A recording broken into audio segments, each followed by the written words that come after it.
A police badge on which you see the photo of a man. You. Some seaweed is stuck to the back.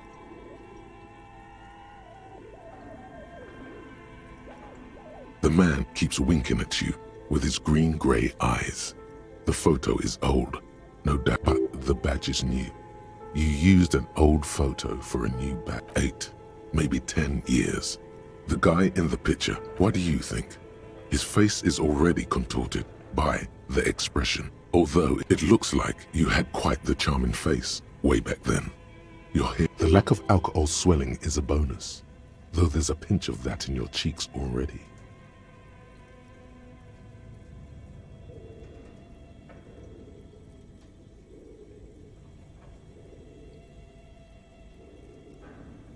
The badge in your hand shines as you rotate it, catching light.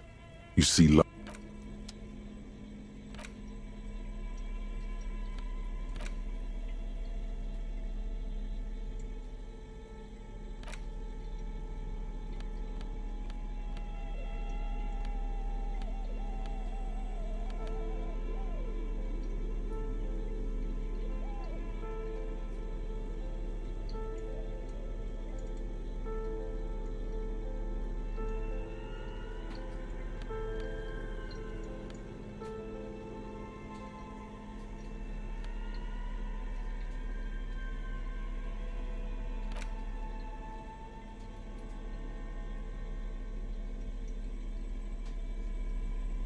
The face of King Freecell smiles at you.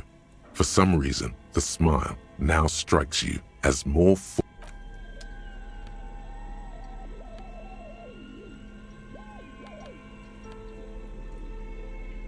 It's the ledger you found in the trash, a cabbage of papers hanging from the board, with the permeables drawer inside. It's barely held together by a clip, then made complete by the faint smell of urinal cleaner. It takes about half an hour to piece one together, using the system you've devised. Which one do you want?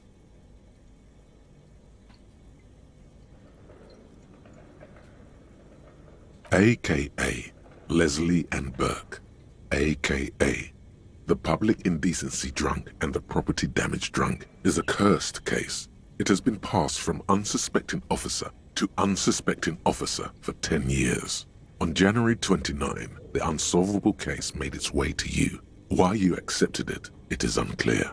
Every officer, and indeed most civilians in Jamrock, know it's unsolvable.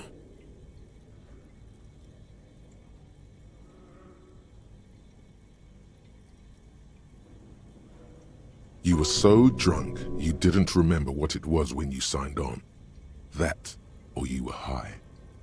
Leslie will always take his pants off when he's drunk. Burke will always trash everything. It's just what they do. It is their nature. You cannot change the nature of a man, and you can't lock them away because public indecency and small-scale property damage are not punishable by incarceration.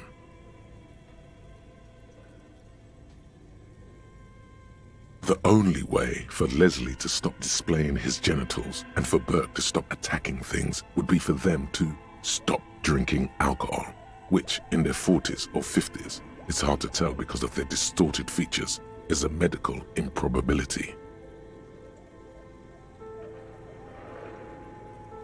You would think that, but you're wrong. Where's the fun in exposing your genitals or breaking stuff in your own home? No. Leslie and Burke are on the corner of Main Street and Perdition because that's where the action is. Can you keep yourself off the streets?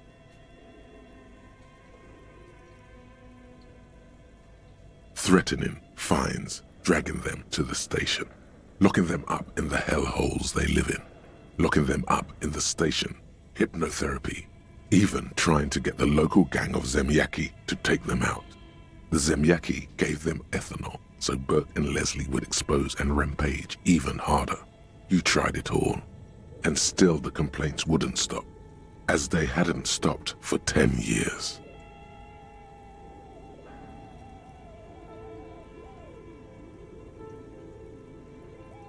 It's plain to see from the files that you, Satellite Officer JV, and Special Consultant TH had more important cases to attend to. You uncover cross-reference to several ongoing investigations, each brought to a standstill every time you drive down Main Street. Because there they are, on the corner of Perdition. And what is Leslie doing?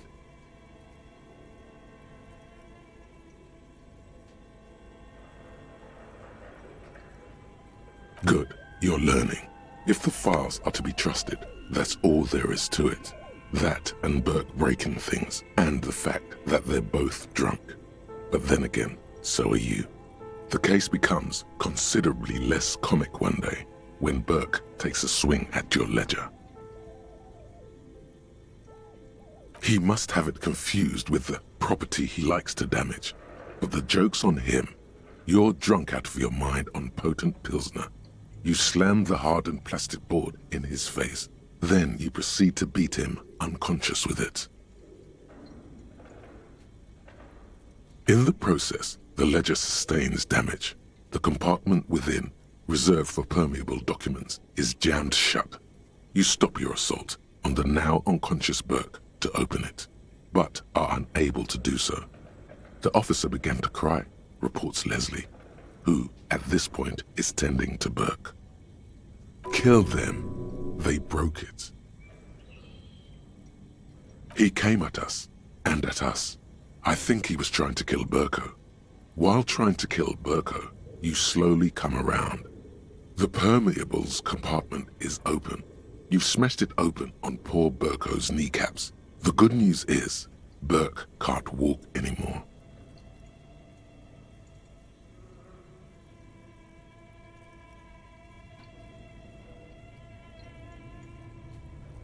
Can't get out of his apartment, an invalid. With Burke to tend to, Leslie cuts back on the indecent exposure. Maybe he flashes his genitals to Burke, who knows, but both drunks are off the street. The complaints stop. The unsolvable case is solved. Which is also why the officer responsible narrowly escapes a disciplinary hearing. The end. Do you want to read another one?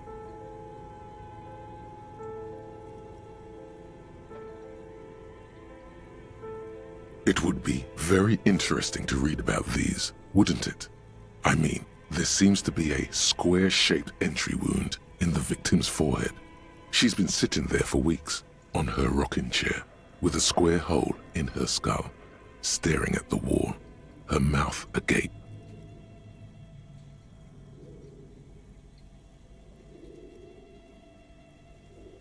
That's all you got.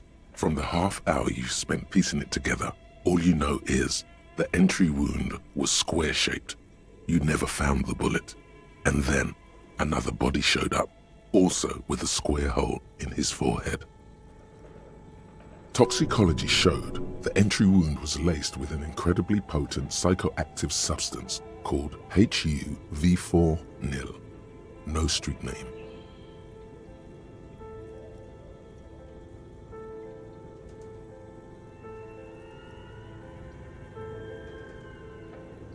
Who knows? Those pages are missing. What next?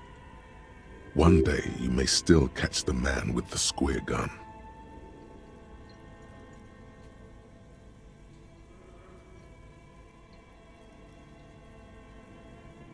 Some assholes brought their couch outside and hung out on it. In the middle of the street, on the roof, on the hillside by the motorway. You know, at an unexpected location. They were young, and they thought they looked cool on it.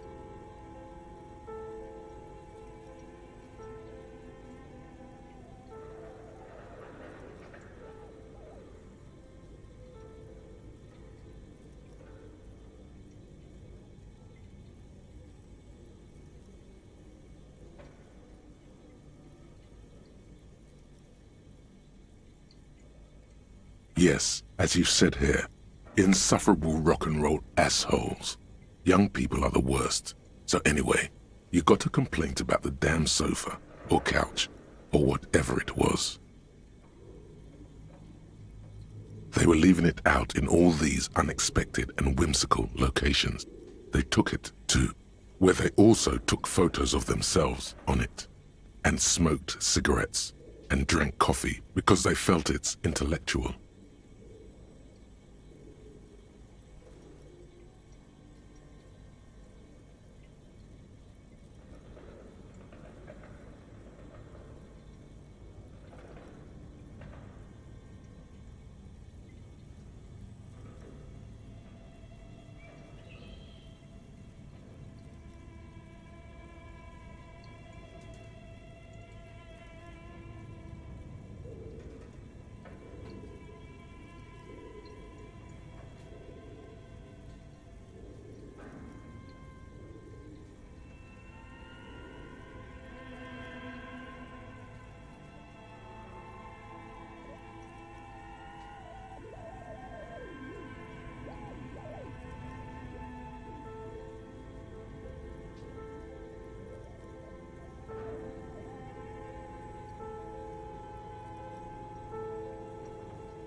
Cigarette butts, coffee cups, stupid couch.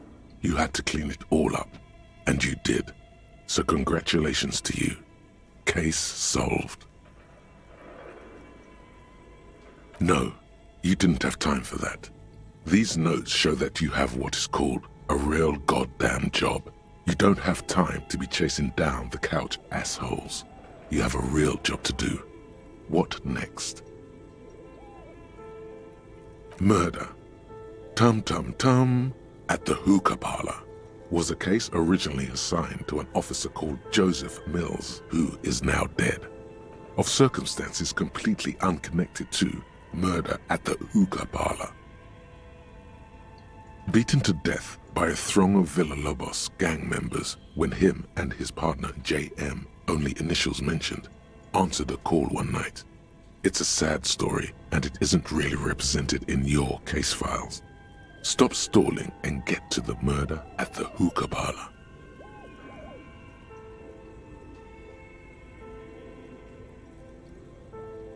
Joseph Mills was on this case that he just couldn't solve, was doing it solo, said it was a real nutcracker, a real brain twister, was on it for, like, a month. The captain got impatient. Shit or get off the pot, Mills. Mills didn't get off the pot. Not yet. He kept at it for a couple of weeks more, racking his brains, running with every theory, as outlandish as they seemed. Still couldn't solve the murder at the hookah parlor. Tough case, he said. Toughest he's ever had.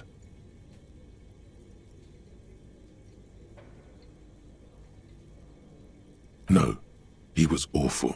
Awful sense of humor, too. The worst jokes you've ever heard. Really rapey. Still, he'd been on it for months now. Said it was the final case. Said it was uncrackable. That murderer vanished into thin air. That goddamn hookah parlor was all he talked about. Okay, so the case is handed to you because Mills isn't getting anywhere, and you look into it. Here's the setup. A young man is found dead in a hookah parlor. You know, those places where you go and smoke bubblegum-flavored vapor all day.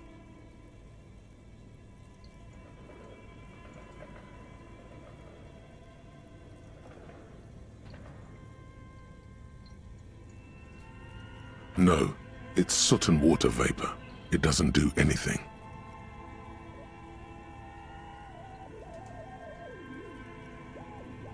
Yeah, so anyway, young man in his 20s found with his skull busted open, right on the floor of the hookah parlor, in the middle of the day. No one else is in there, only client that day. In perfect health too.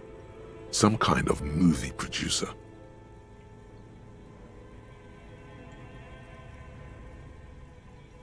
No one enters, no one exits. He's just sucking on his watermelon hookah all morning, all noon, like he usually does.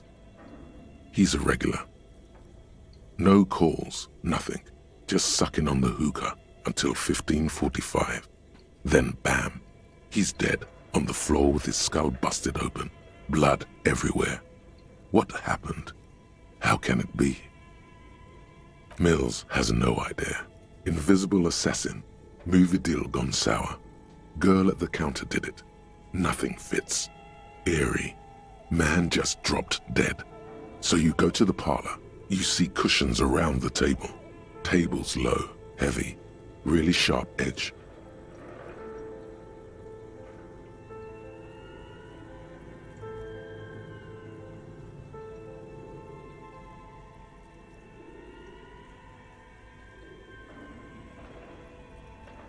See? You can't even read the thing without solving it. Yeah, it was that. Turns out hookah does do something. It turns off your brain's oxygen supply, and you don't notice it until you get up to go to the bathroom.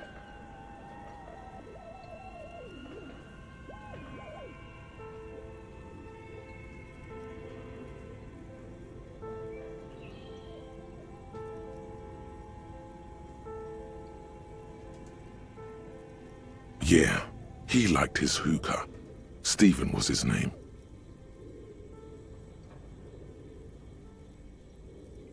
Smoking hookah. Didn't you hear? I don't know. Trying to come up with a movie script, maybe. Anyway, that was Murder at the Hookah Parlor. Joseph Mills wasn't a good detective, and about 30 minutes has passed piecing it together. Next. Not much has changed in the meanwhile. A bunch of sodden papers still sags from the clipboard.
The barbell waits patiently on the floor, like a dog for its master.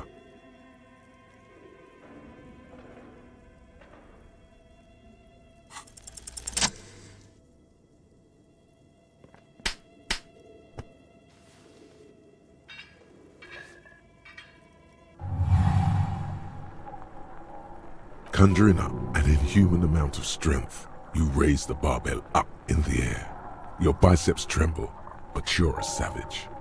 This is a children's game.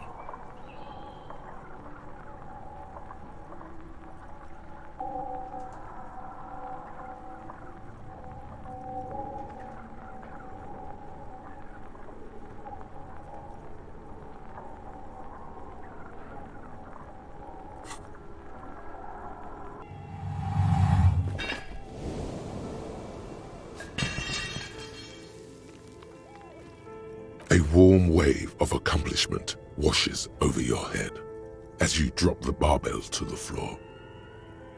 For a moment, it feels like you're strong enough to succeed at anything you ever set your mind to. Good technique.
matrix of push buttons lists all the companies in the East Delta Commerce Center.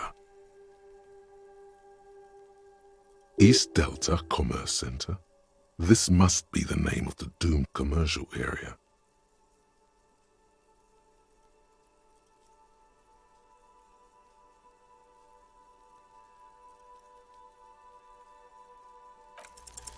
No, hold on. The last thing you need in your life is more hysteric emotions. Forget it. Find something else to do.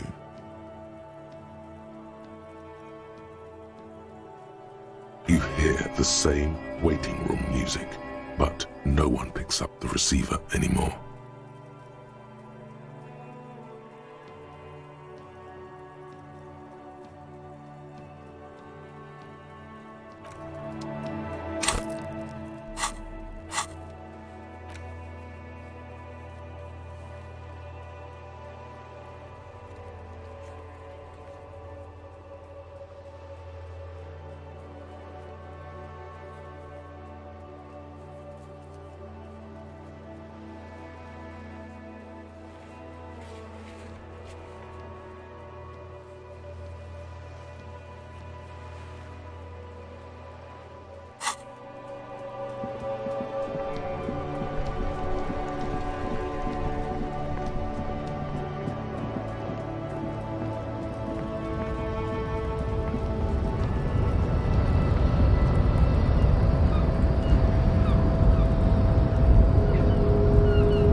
Race descent has only worsened since I last saw you. You have really let yourself go.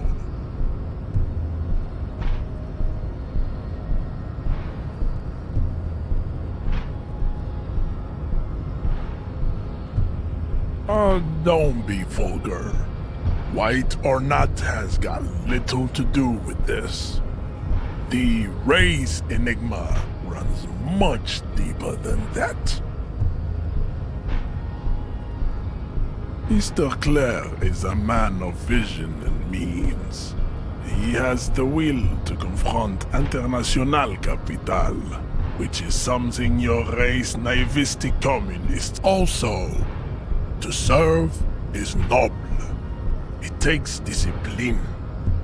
Your petulant individualism has only contributed to your race failure. It is lax and moronic. Jam. Individualism. You have gotten these ideas from degenerate youth culture, have you not? You have picked them up from rock and roll songs? Offshoots of the Seminoles people invented disco while having sex under the influence of cocaine. It is a shame upon my race. But what is done is done. I am not surprised you enjoy it so much. This has happened to many of the side products of the inevitable cultural victory of the Seminoles race. Measurehead stoically looks to the distance, in silence. I think this racist is better than the last, but the next racist... That will be the...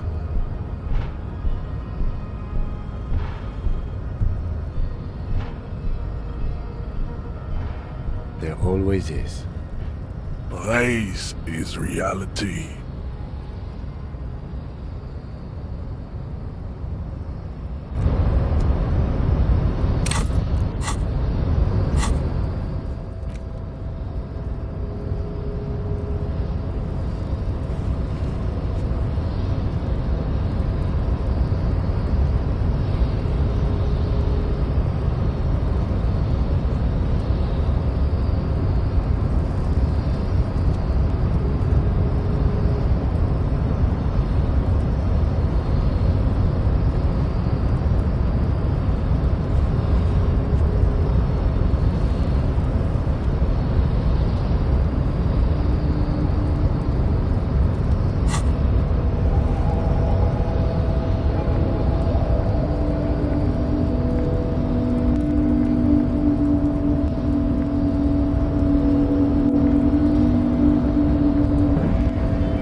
sturdy metal door guards the south. This could be a way into the apartment building the smoking man vanished into.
A sturdy metal door guards the southwest end. This could be a way into the apartment building the smoking man vanished into.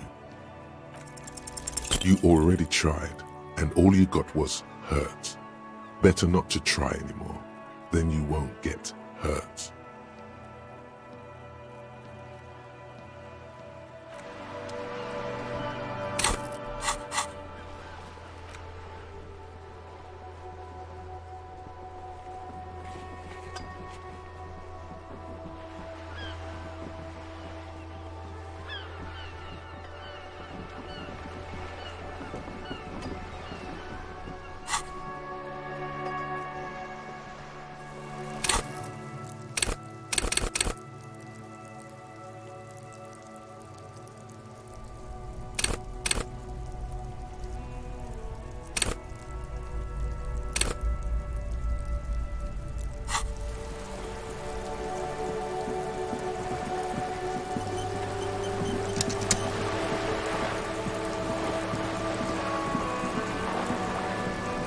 You're back. Good. What can I help you with? I fear I've told you all I know. It's an Oranese. Is there anything else I can help you with? She's not even asking you anything. It's so easy to just say. Of course, Detective. You can always drop by later, should something... Of course. Mr. Clare told... Fuck off, midget. Gaumont is short of stature, you see. Yes. Keep in mind, this is a negotiator Mr. Clare has worked with before, and who was more than fair with him and the... Of course. How else can I help? Don't tell her you've met Everard right away. There's time.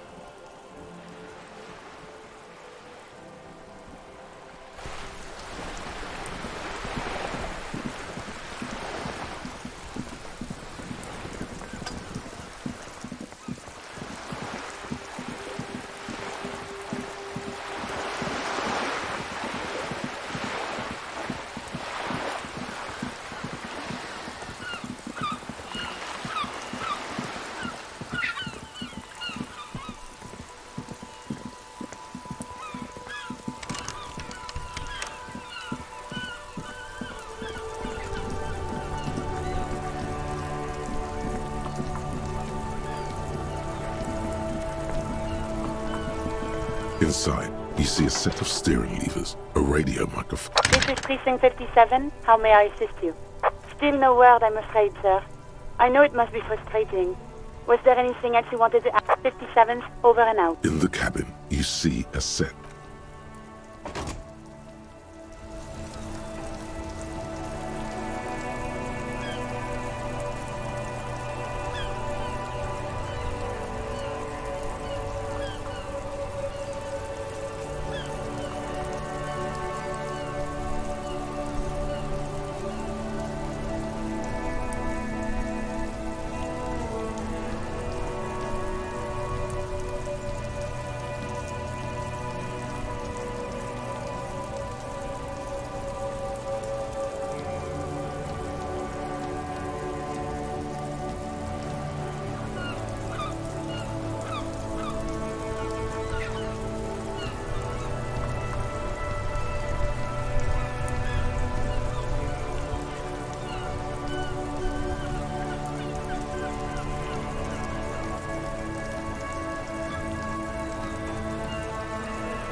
You see a once bright mural towering above you.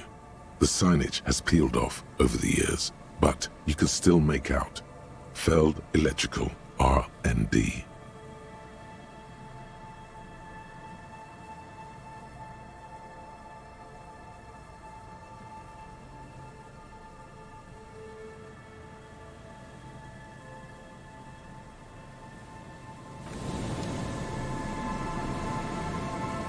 You see a once bright mural.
A metal payphone under a yellow plastic dome. You could use it to call someone, unless you're out of change.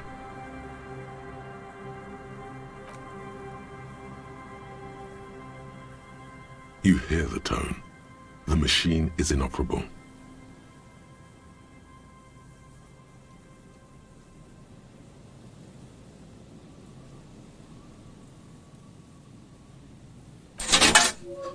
Calling. Still calling. This feels wrong. Should you be doing this? End of tone. Someone picks up. Pierre? Is that you, Pierre?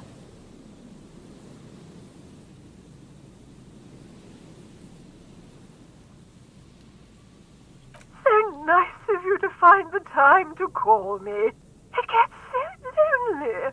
Even the animals have died.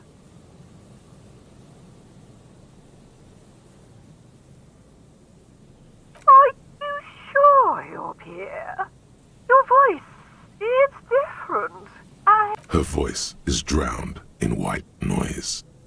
Sounds like waves washing a beach. You get a sinking feeling. It makes you look if Lieutenant Kitsuragi overheard you.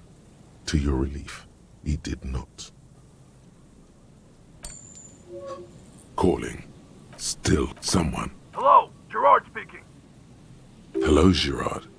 Technically speaking, you're electricity. No, what you are is a surprise. Get his wife on the phone.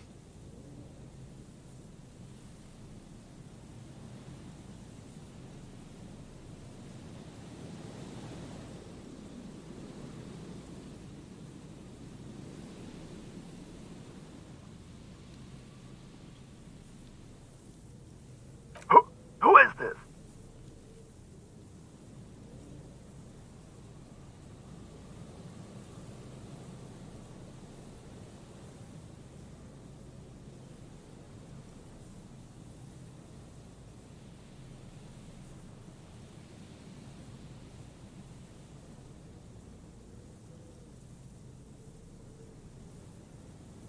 Who the fuck do you think you are talking to me like that?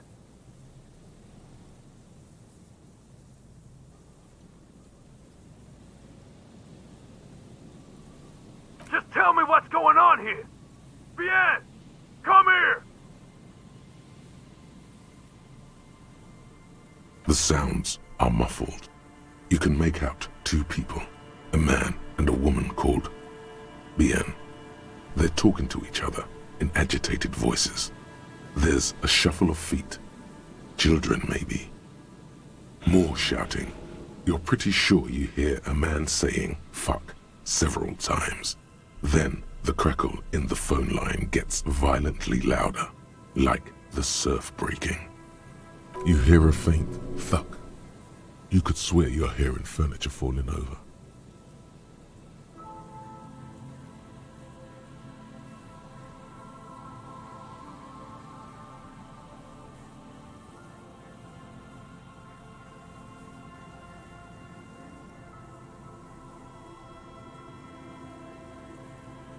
You can't make out a single word, just vague voices.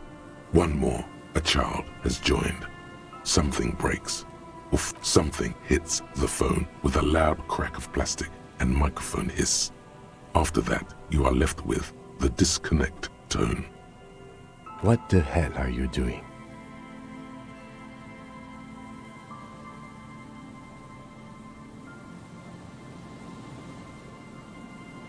Big deal? Let's just go. I've had enough of this phone booth.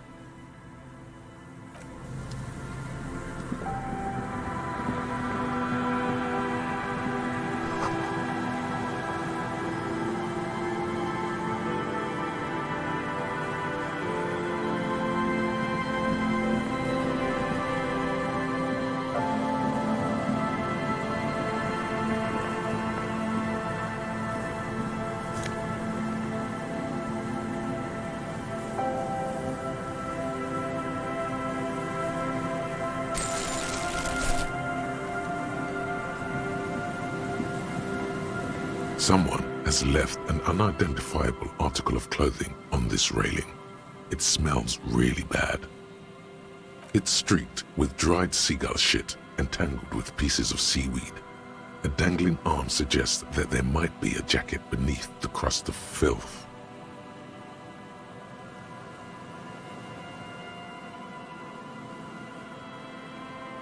It seems likely that it was left in the surf until someone laid it out on this fence to dry out.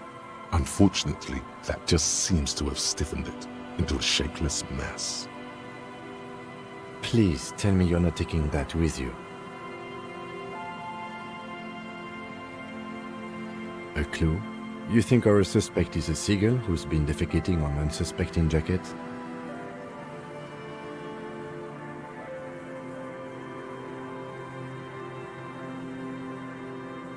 Me neither.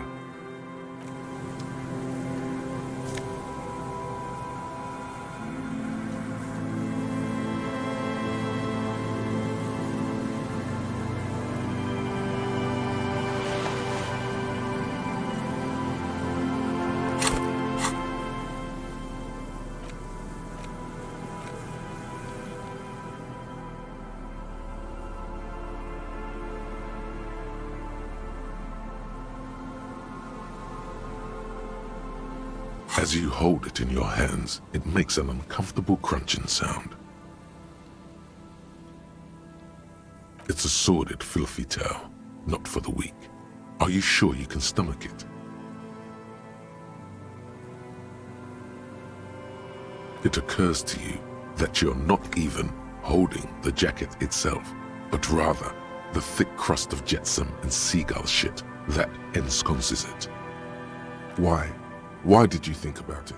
Look at your hands. They're covered in muck. Now you're just flicking that shit everywhere.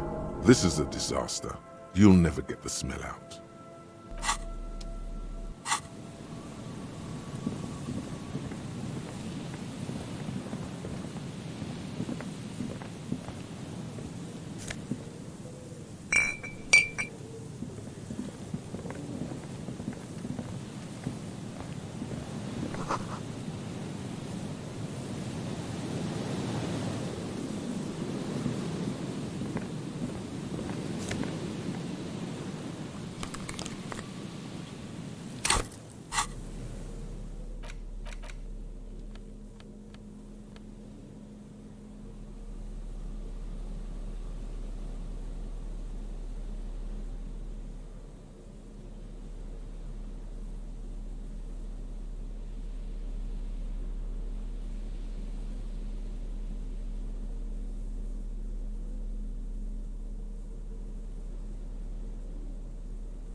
Heavy wooden doors, more than twice your height, stand shut in front of you. The rectangular sea-worn ornamentation appears in stark contrast to the padlock, carelessly drilled into the wood.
carving on the door is block-like and angular, like the church itself.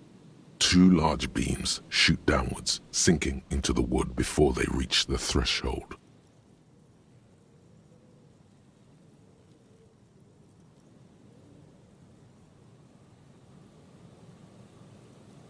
The surface is smooth from the wind, but moist to the touch.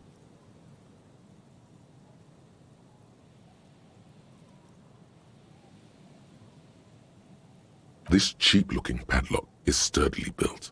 It shackles together a hasp and a staple screwed into the wooden door. The lock is adorned with a yellow sticker.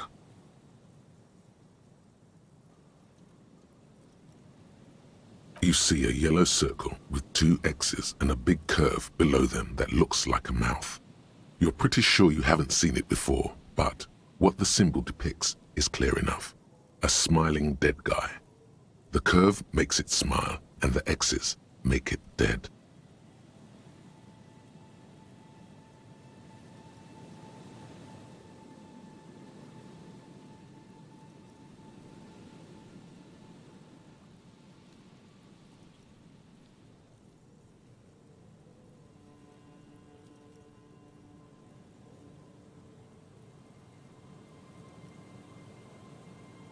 There is something blindingly modern about this symbol. Its modernness puts to shame everything you've seen before.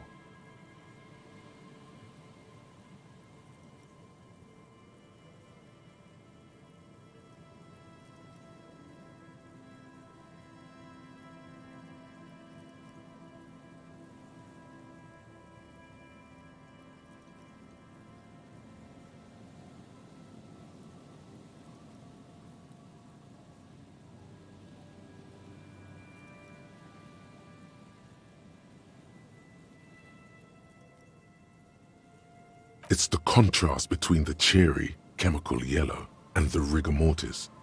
As if the cheery guy didn't know he was dead, or the dead guy didn't care that he was. Either way, you get the sense the forces of future are at work here.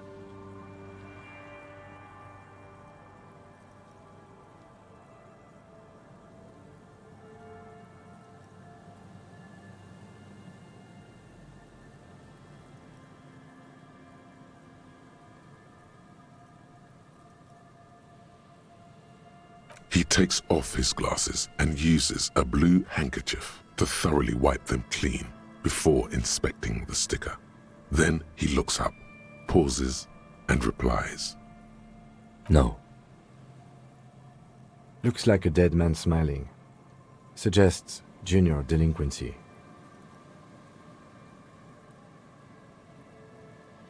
For Revachol ZOC, the moral intern defined junior delinquents as minors between the ages of 10 and 16 who have committed an act in violation of the law. These acts aren't called crimes as they would be for adults. Crimes committed by minors are called delinquent acts. This was part of your officer's exams.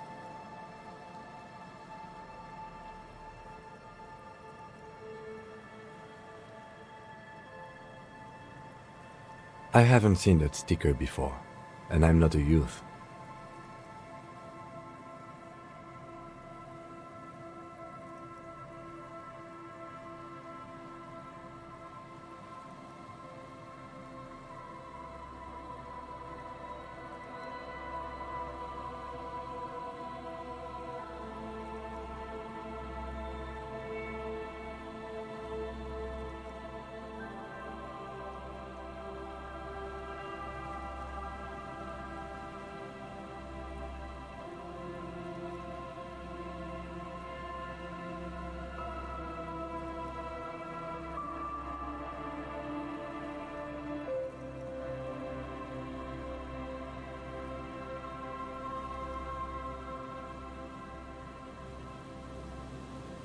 That level of conceptual thinking is not part of my skill set.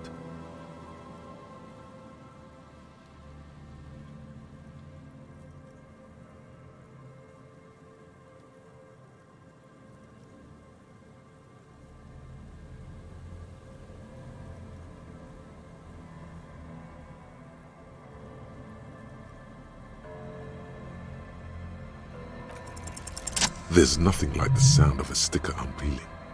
Now it's stuck to your thumb.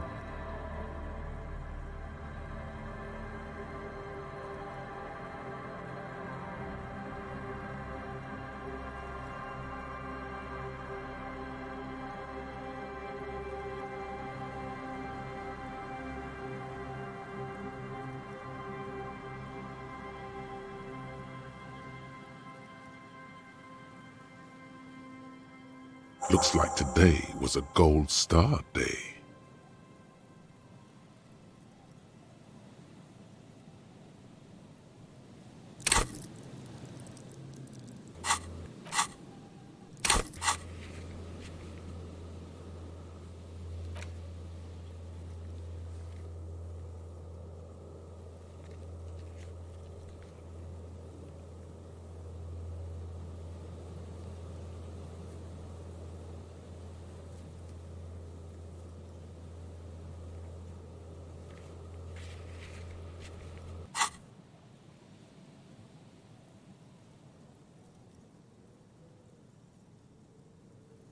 The lock turns easily. You hear a click as the shackle pops open.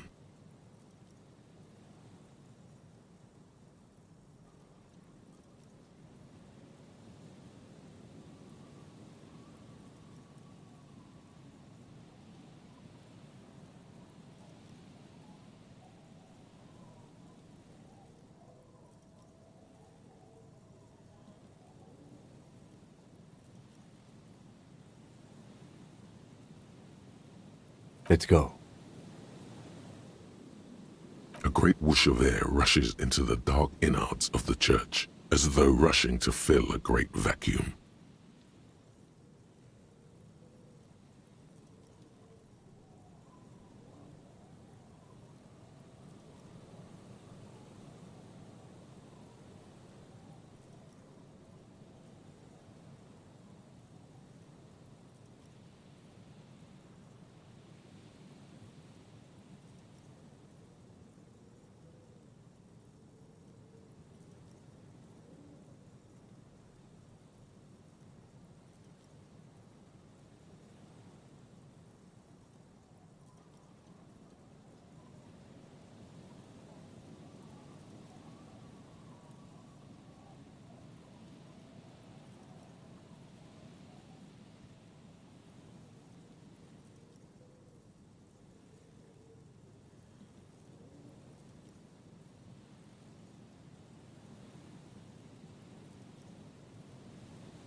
In the heart of the city,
The silence in this part of the church, it's almost palpable. All the shifting matter and shuffling of living things is gone. Nothing seems to exist beyond the church anymore.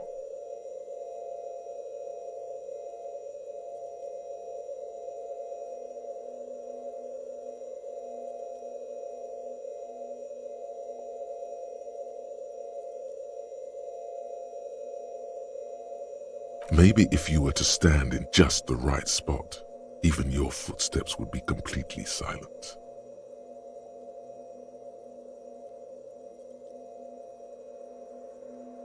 And then it's gone, almost all of it, but for the faintest of hums. It seems the sound here is detached from its source somehow, if not blotted out outright. Truly unusual. You can hardly hear your own breathing.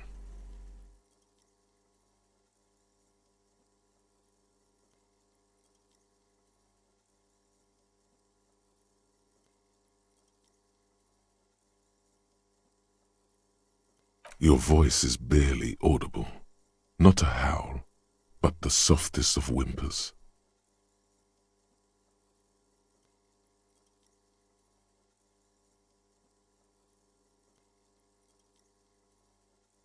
It's unnerving.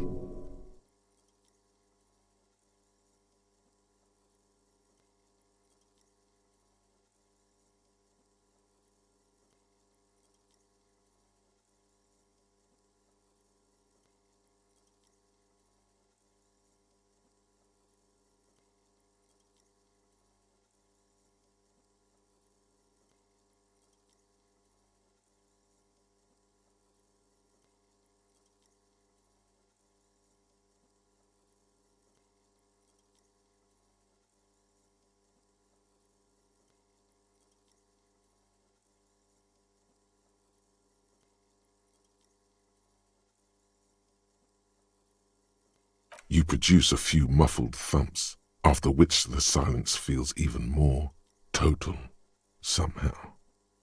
The lieutenant points to his ears and shakes his head. Then he leans closer. Can you hear anything?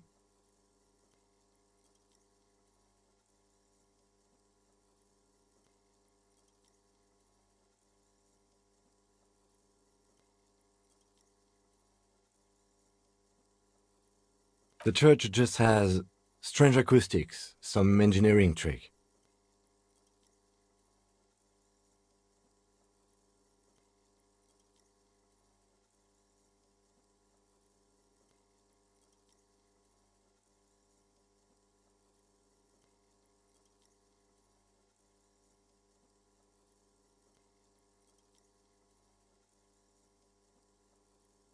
Maybe the church was designed this way to prevent boisterous activity, singing and dancing, on its premises.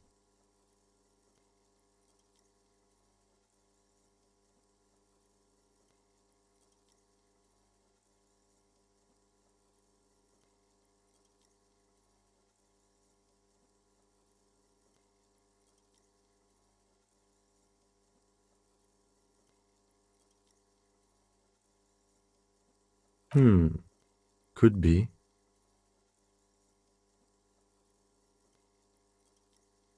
He doesn't seem entirely convinced, though.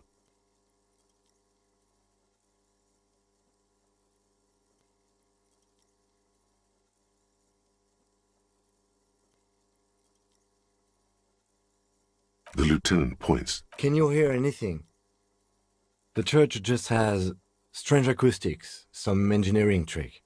Maybe the church was designed this way to prevent boisterous activity, singing and dancing, on its premises.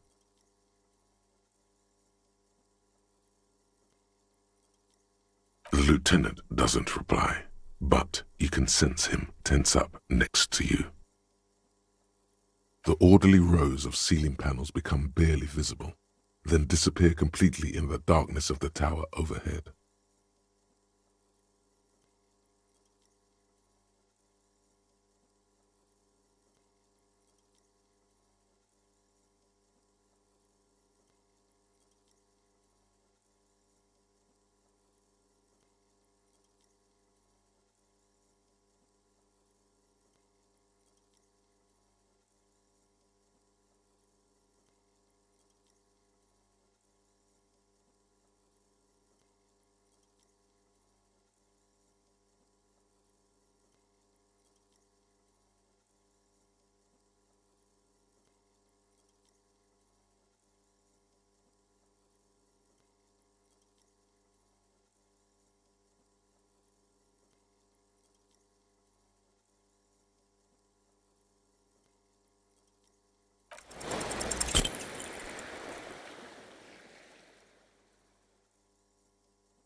Just darkness without end. It makes your head spin.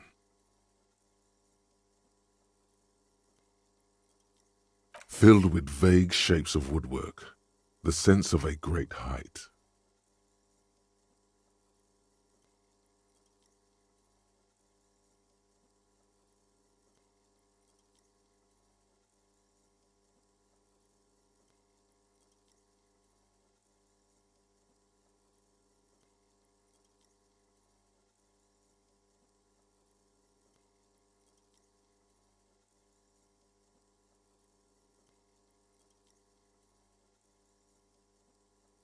There's nothing. You're dizzy and disoriented as you see dark and more dark rising.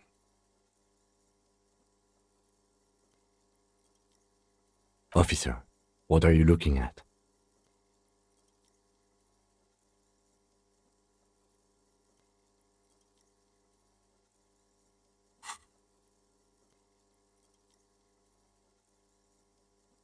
You see something hanging from the rafters, looking straight at you with dark eyes.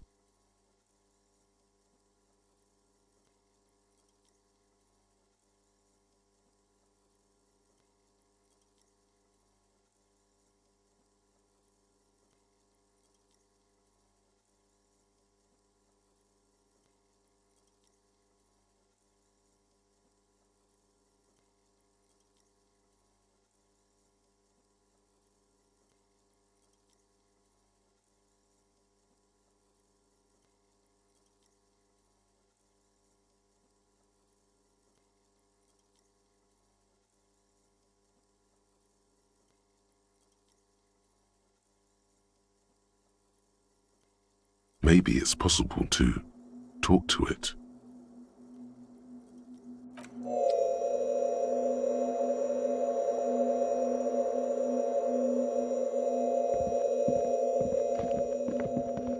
Is that a man?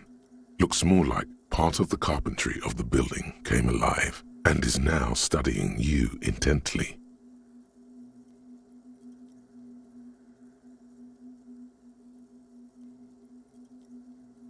The man leaned forward a little, fixing you with a steady, unreadable gaze, then speaks.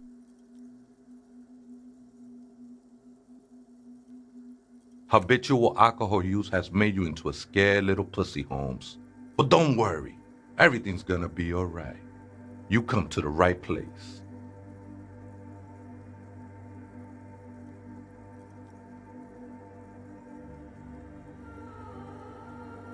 That accent is Villalobos, a peninsula in Mesque and a district in Jamro. There's a sizable contingent of Villalobos-speaking Mesques in Revachol.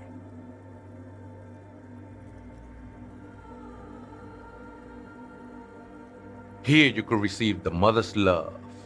And when you're ready, she will take your hand and lift you out of the despair at the bottom of that bottle.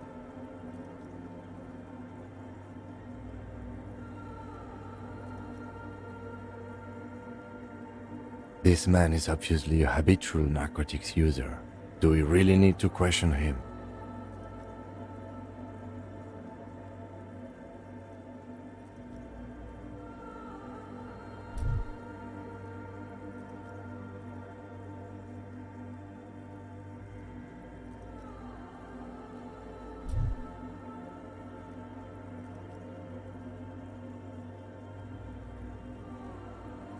Hey, and what was that about, the bottle again?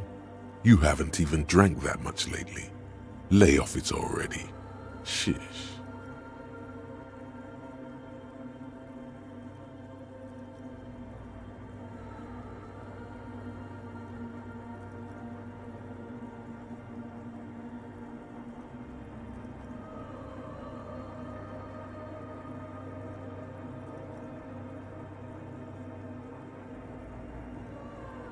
Está crudo, way. I see deep inside you. Your body and your spirit are suffering greatly from overindulgence, and you don't even know it.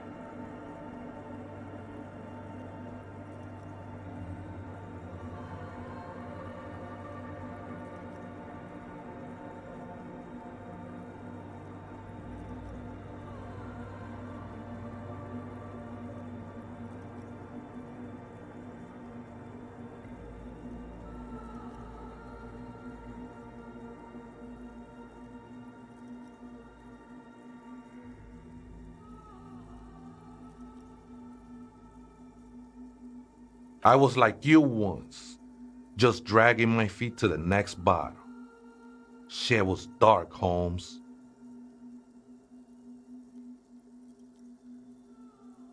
You know, actually, since we're here, you may want to pay attention to what the ceiling climber is saying. Look at these crazies. What is this shit?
Don't trust me.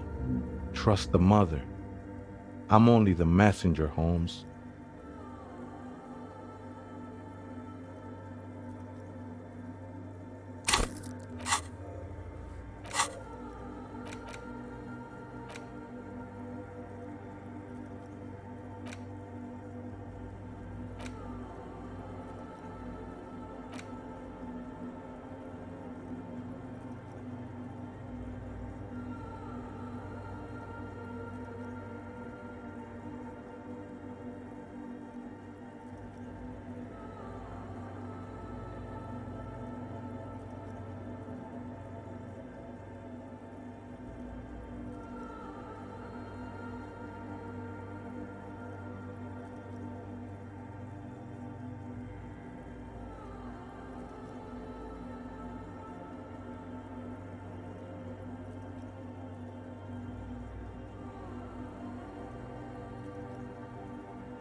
This is the Church of the Mother of Silence.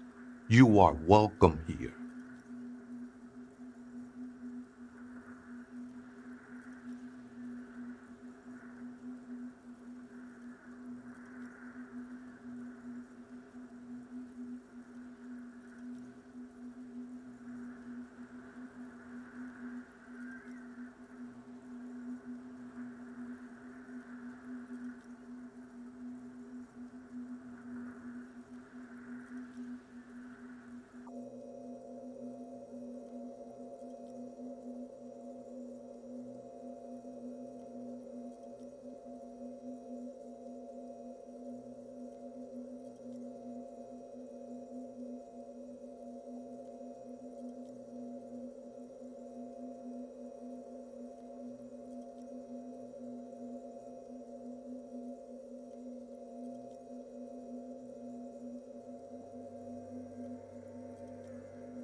You have no idea what the fuck he's talking about. Is he just trying to throw you off your game?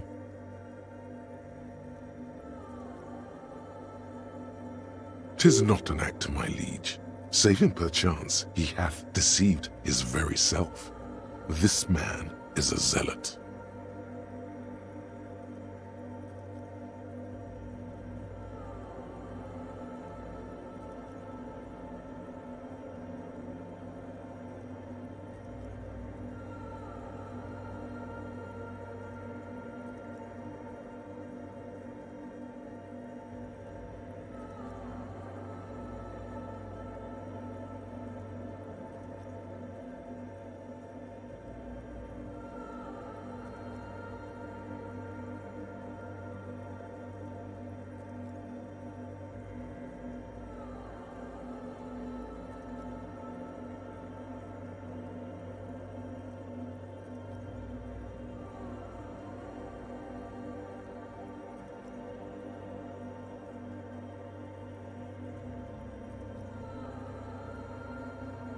The ones in the tent outside, right? I see them. Think they scared of me.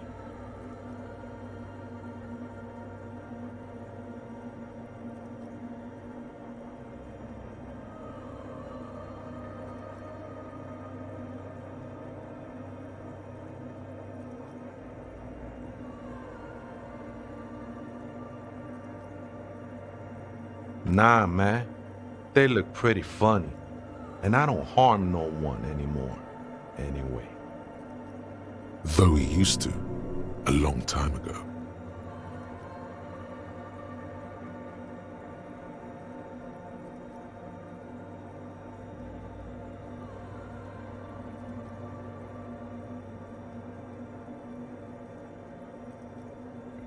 Why not? They wouldn't bother me none. I'm usually way up there, imbibing. Ain't no music on earth that can reach where I go. Might even be nice to have some company.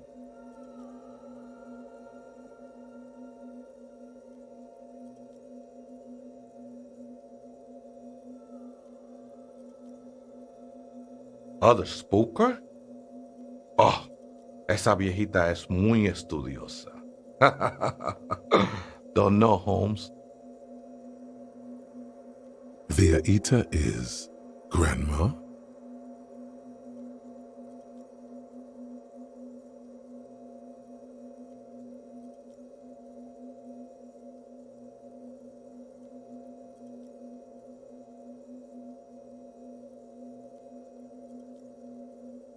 No, I just call her viejita because of her clothes. She's actually quite young. Or maybe not that young.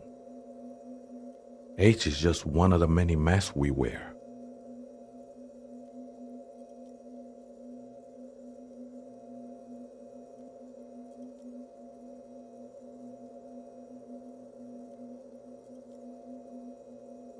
That's what I said, Holmes. Don't really follow her comings and goings. Just see her typing on her computer now and then. We got different interests.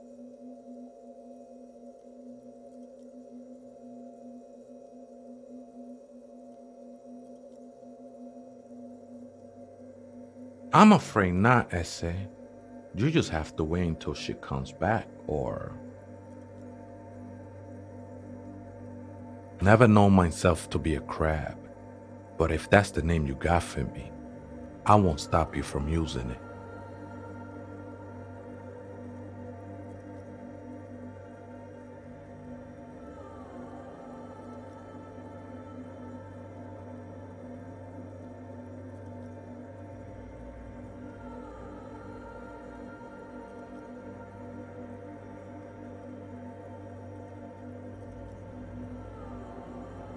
I always thought of myself more like a flame, flickering along the rafters and beams. It may be that I gotta work on my technique. That's not the only technique he's working on. Look at those carved sculptures. And is that a satchel of tools over there?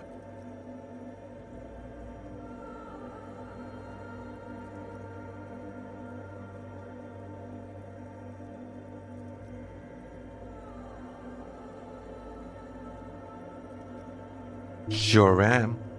Whittling wood used to be something I just did to busy my hands.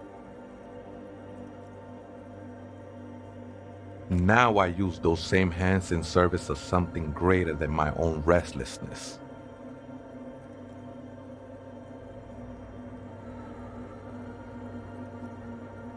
All right, let's consider the context and meaning here.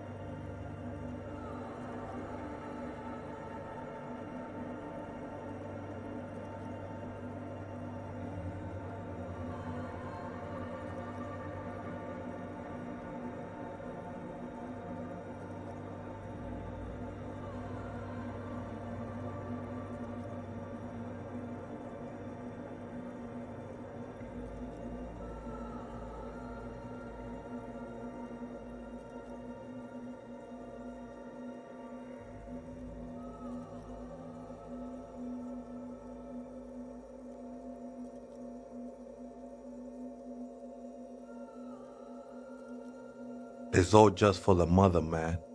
No need to overthink it. I was in a gangway, but my memories of that time are fading. Most of them are already gone.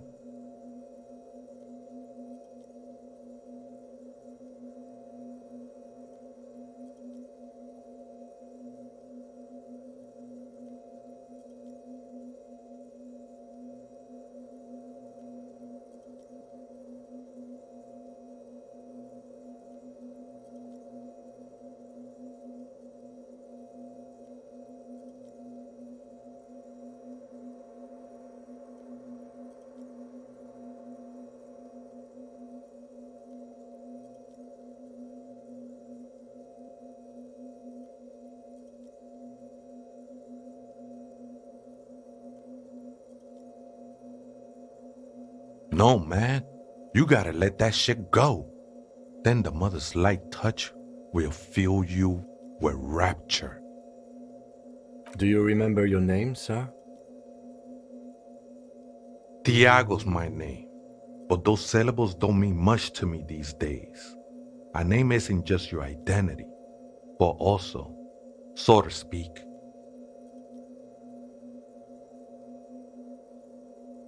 your place amongst your fellas, your place in the world.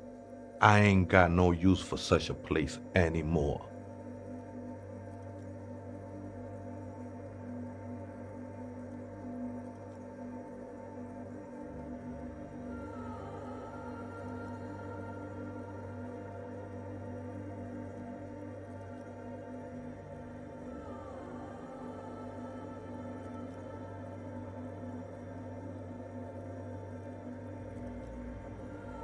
That's just the thing, Holmes. None of that matters.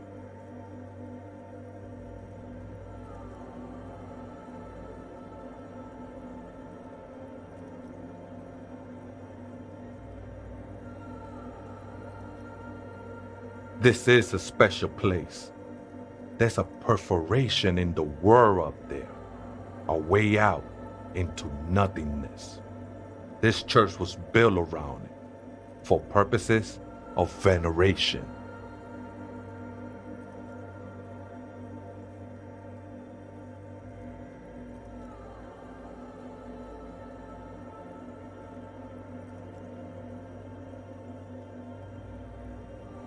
I circled it, nurtured by the silence bestowed by the mother.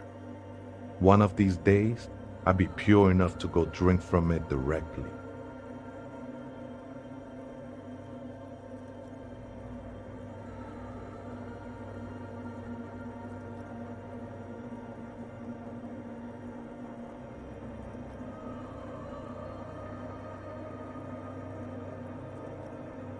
Oh, that's no simple question, I said.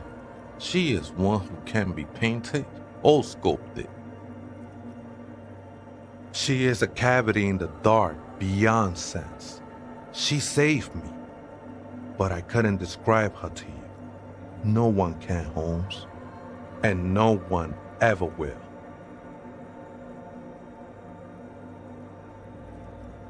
His adoration is beyond sexual.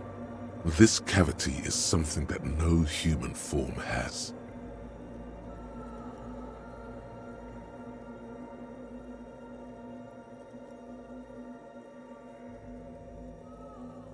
I will be incinerated, but not destroyed. Finally, I won with the state of the world before reality began. That sounds a bit like substitution behavior, no? You know a thing or two about that.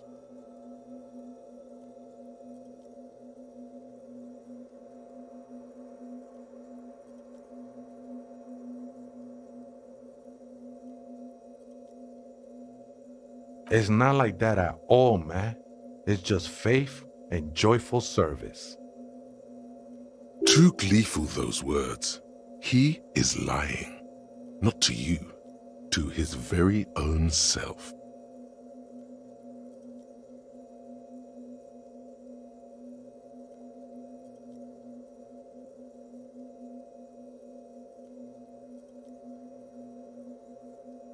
I heard that before, Way, and I know I can't convince you on the spot. But think, when's the last time you woke up from silent communion with a hangover, regretting what you did last night?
She took you for a good spin, huh?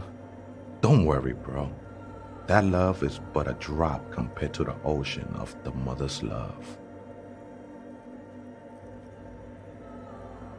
The mother will eat all of you and never spit you out.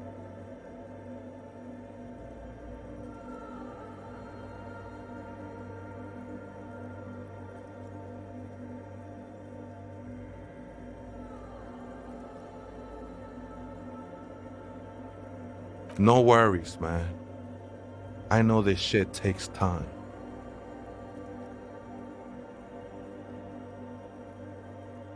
I'm a seraph, Holmes. I sing the mother's glory.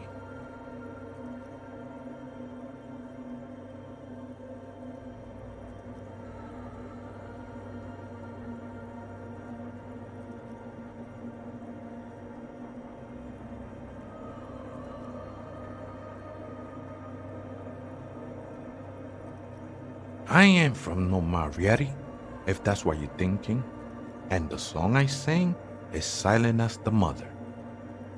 Marietti is a mesque style of music and dance, commonly seen at all manner of festivities, especially weddings. It's delightfully quaint, owing to its peasant origins.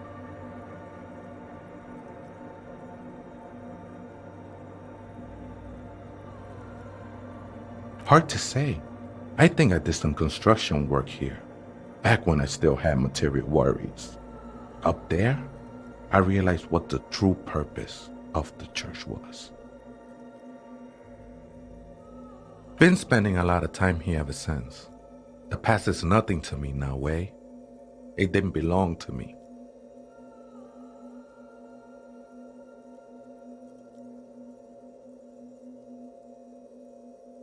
The sinewy figure lingers on the wooden beams, blending into the shadows.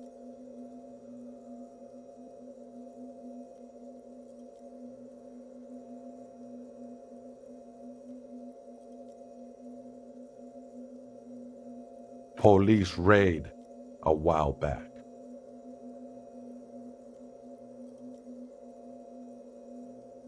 Did you witness it? Not really, or at least I don't remember much of it anymore. The mother's love has done its job. That's what's so great about the mother. It lets you forget about everything.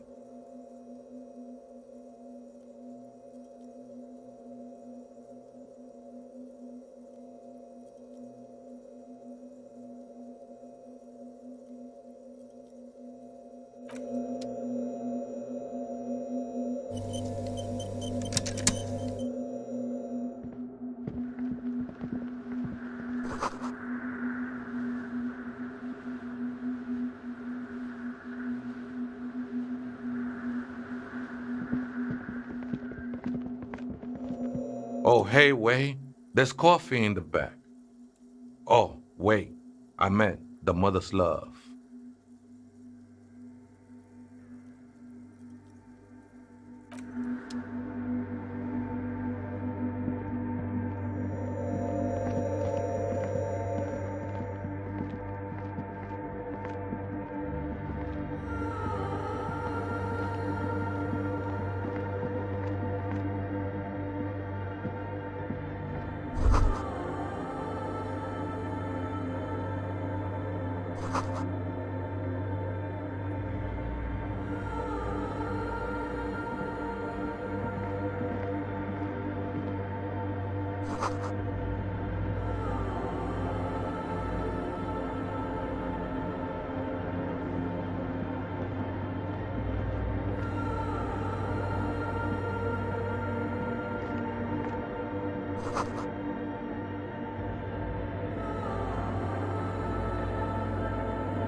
A machine stands in the corner, watched over by the figures on the stained glass window. It's turned on and quivering with soft electricity.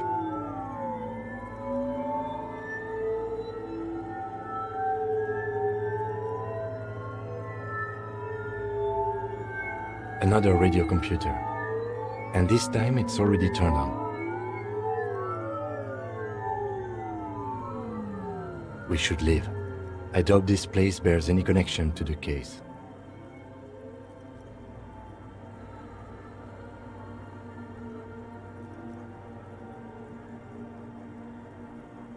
It's also quite similar to the one we have down at the station.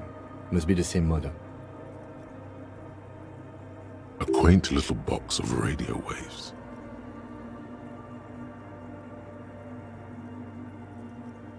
You see fluorescent play and print buttons on the keyboard. A hatch connected to the central compartment is wide open. The lieutenant says nothing. You see the machine's glowing frame reflected back from his diamond-shaped glasses. You're free to proceed. Behind the hatch sits a cube-like crisscross of filaments, smoldering in the dark like fireflies. Silver tape on the side says, in black marker, log, February to March.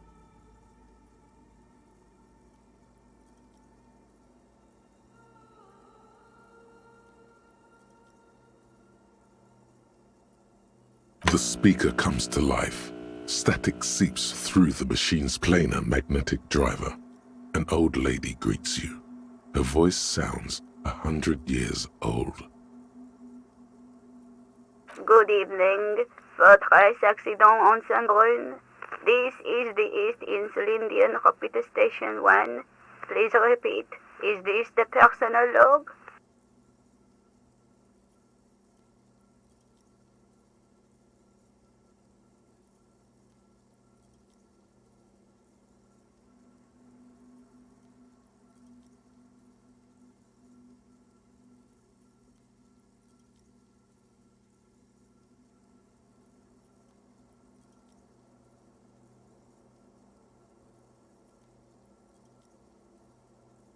Good, thank you. Please repeat. Is this the personal log? Good. Please repeat the password. Let's look around. There's no use trying to guess the answer. Maybe he knows something.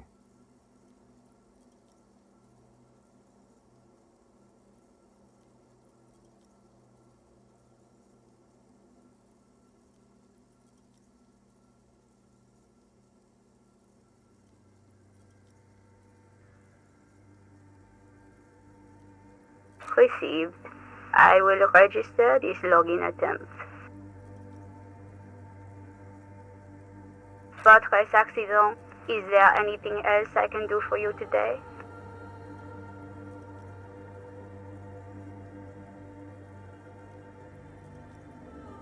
Sleep well, votre accident.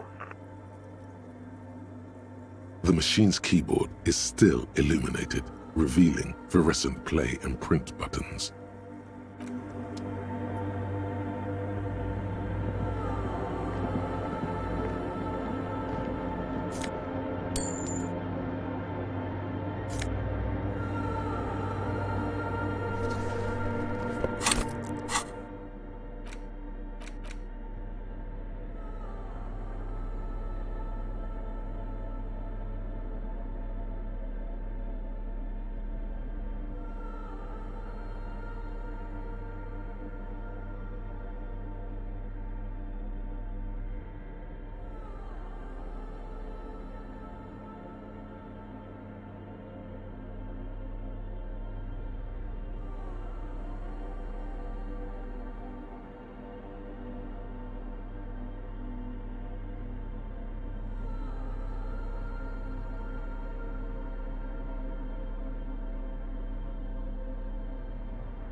Oh, hey, wait.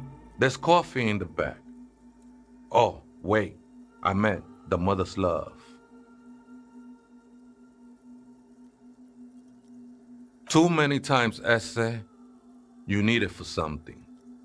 Surveys are a good way to fish for personal information. especially in the name of public safety.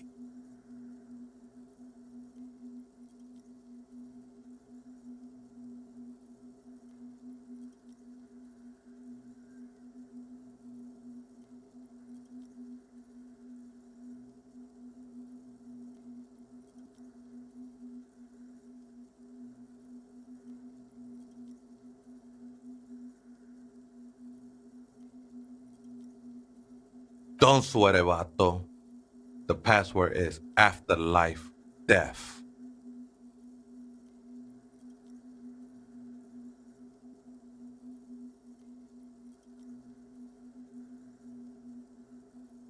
What you think of that?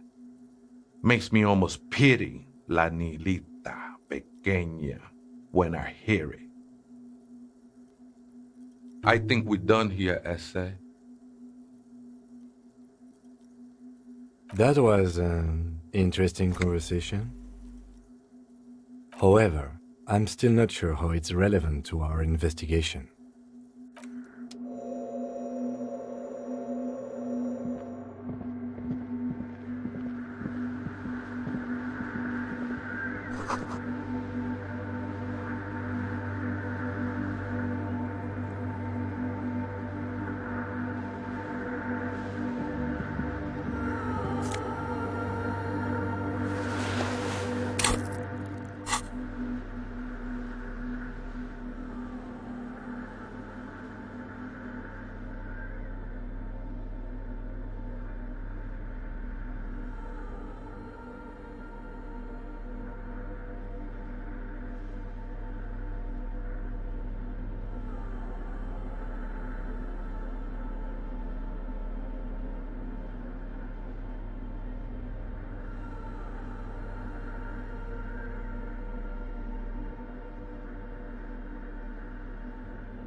The machine's keyboard is still illuminated, revealing fluorescent play and print buttons.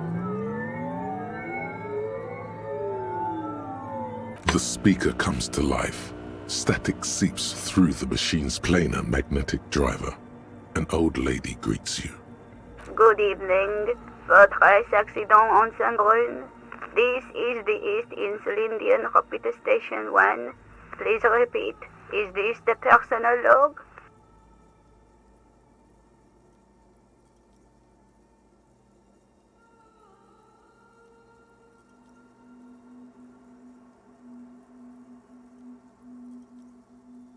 Good. Please repeat the password. Good. I have unlocked the filament. After ending the call, please press print to access the filament. Votre accident. Is there anything else I can do for you today? I have two machines registered to this company name in Martinez.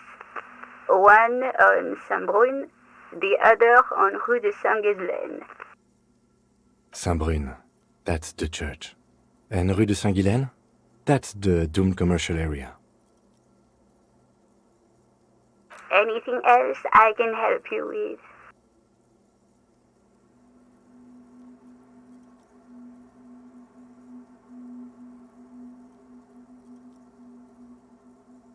Sleep well, Fortress Accident.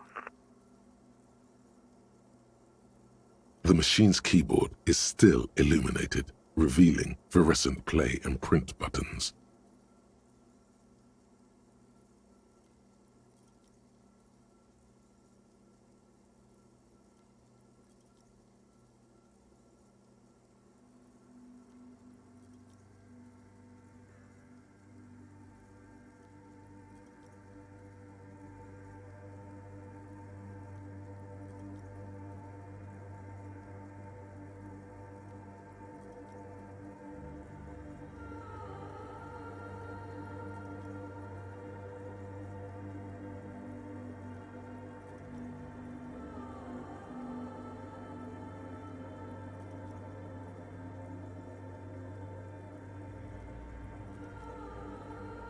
The printer prints out a long text document with dated paragraphs.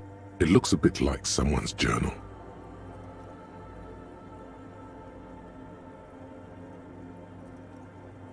The first entry, made on the 4th of February, 51, by an unknown author, is short and concise.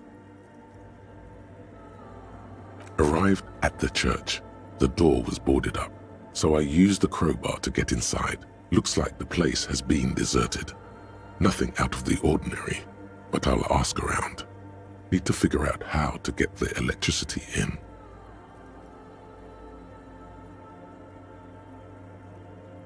The lieutenant leans closer, scouring the printout over your shoulder. Just as you finish reading, he looks up, muttering under his breath. 4th of February. That's over a month ago. Whoever set up those machines has been here for quite a while.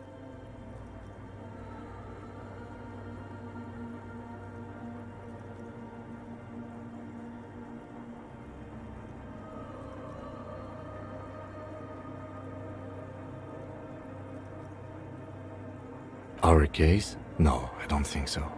It must be some local eccentric.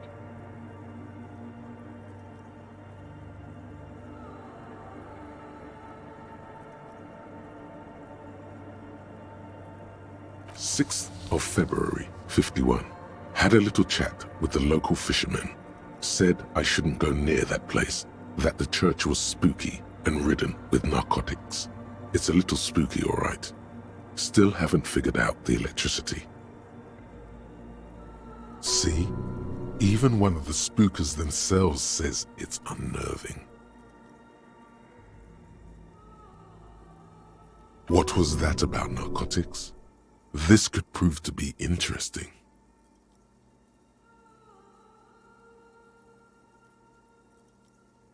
I doubt that we can find any.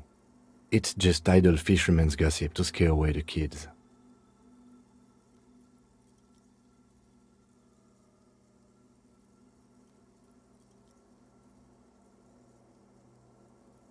Nothing spooky about this place either. It's just abandoned and cold, and in an awful part of town.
Then why doth the lieutenant protest against spending time here so often?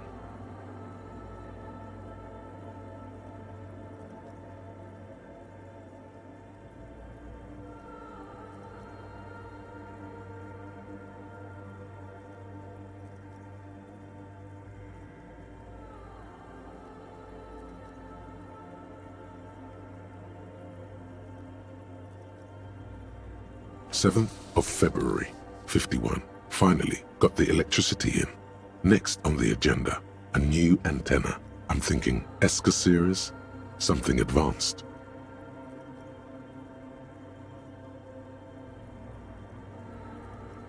Why would anyone need any of this equipment here?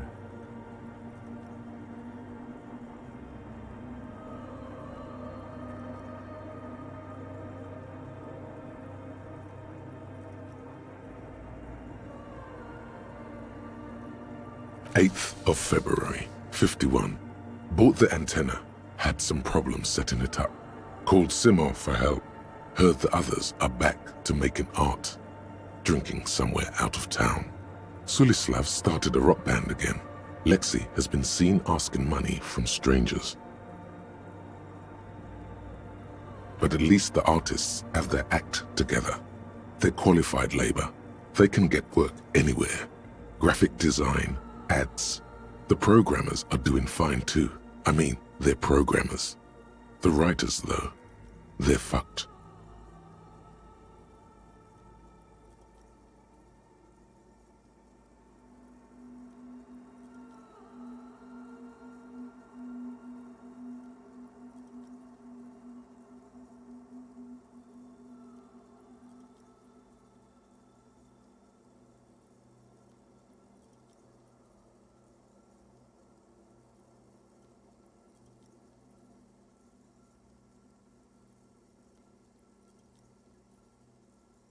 I just have to find out what caused that data loss and be done with it. Still don't understand how it managed to wipe out the backup, when the backup wasn't even connected to the front. I know. Everyone thinks it's impossible. They say I must be lying. I'm here to set it right.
Seems like something to do with radio computers.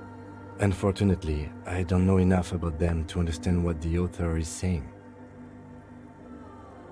Something about the backup data getting destroyed, and how everyone thought it was the author's fault. Let's just keep reading.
I think these people worked in the radio computer games business. The one we saw in the Doom commercial area. They must be our former co-workers.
February 51. Brought some food from the grocery store. Apparently, there's a strike going on in the harbor. Definitely not happy to see the Martinez people again. Everything's now set up in the church. Going to start working tomorrow, 8 a.m. The strike. We are nearing the date of the murder. Keep reading. I'm interested now. I want to know what's that radio anomaly that sent this person here in the first place. 25th of February, 51. I've been sending data up to Lintel for a while now, trying to recreate the data loss, but nothing. Didn't even feel like logging in, the disappointment. But I did discover a curious audio-spatial anomaly at the back of the church. I've named it the Swallow. It swallows sound. Need to get some mics. Is she talking about?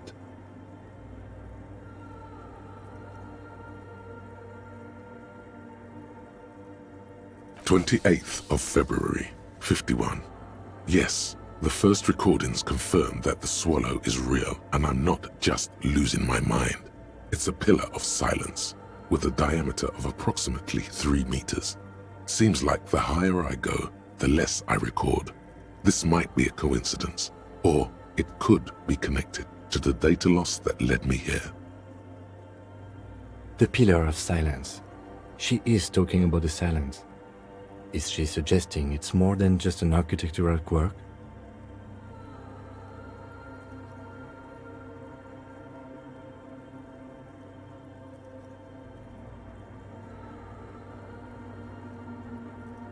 The lieutenant doesn't answer.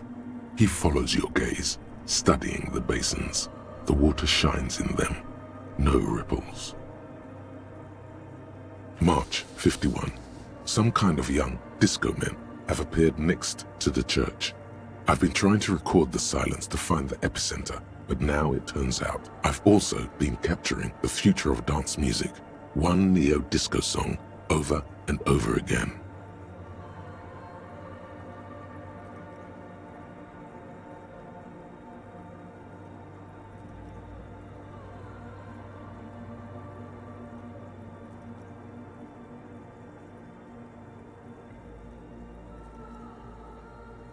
Fortunately, the song is so monotonous, I was able to devise an algorithm to factor it out.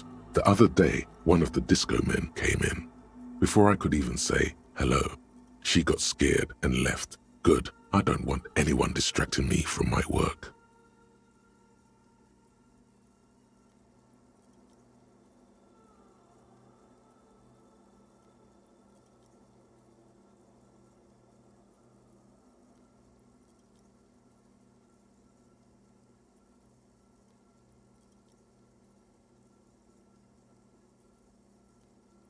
The girl on the ice? Sounds like her, yes.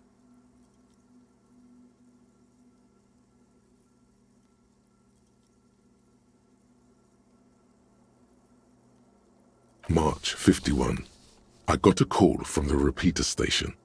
Someone has tried to access the radio computer in our old office in Martinez. Can't do anything about it. The storekeeper still doesn't want to let me inside the building. Thinks I'm part of some kind of curse. How Martinez of her.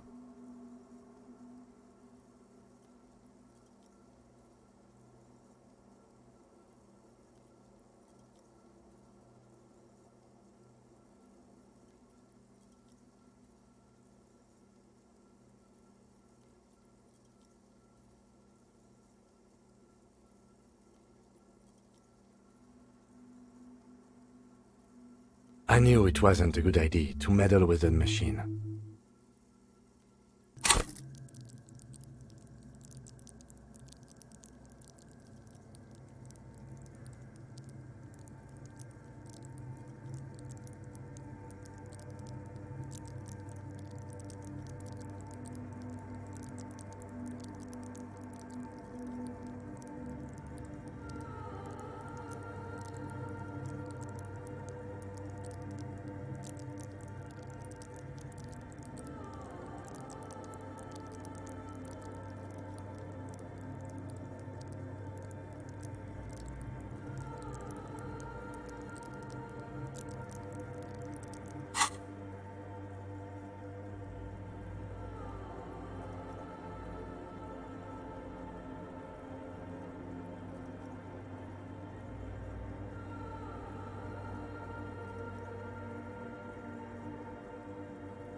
March 51. A new 2-meter aux cable. Noodles, crackers, ping-ping energy drinks, water, toothpaste, gum. Also some canned air.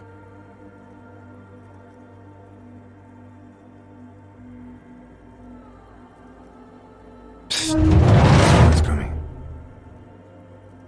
A strange woman makes straight for the radio computer.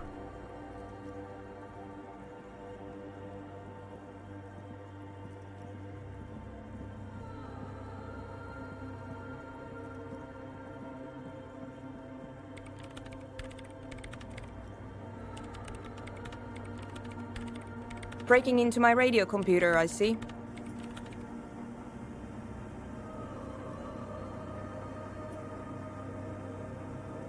I do apologize for the intrusion, madame. We are with the RCM, you see.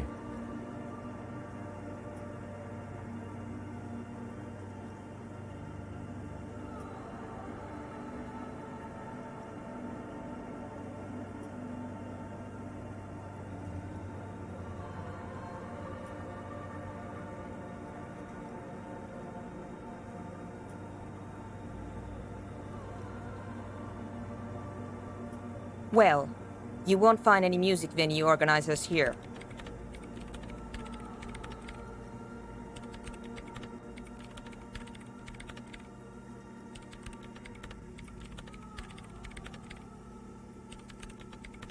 It's just me and my computer, and it has been this way for weeks. Now please give me some room. I need 2 seconds to see that you haven't destroyed anything.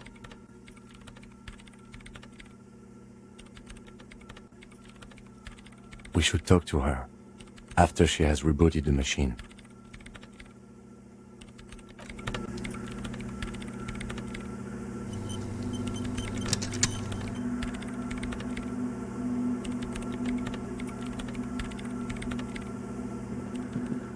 What is it?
No, you just printed out my personal log and wasted some paper.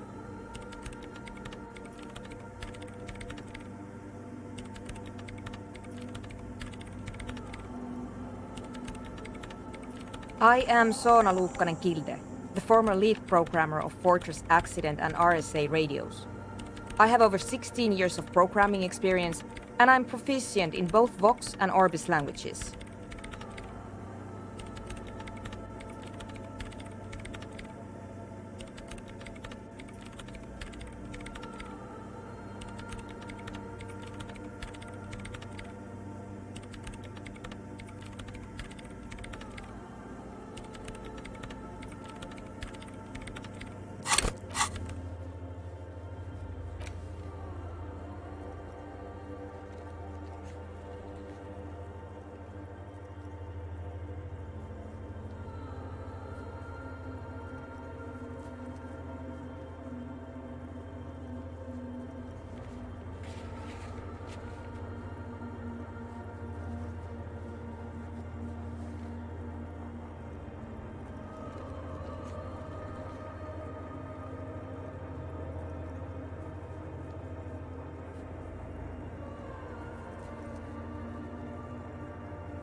If you're not here to hire me, I don't really know how I can help you. Did she say over 16 years of experience? She must have started programming when she was still a teenager.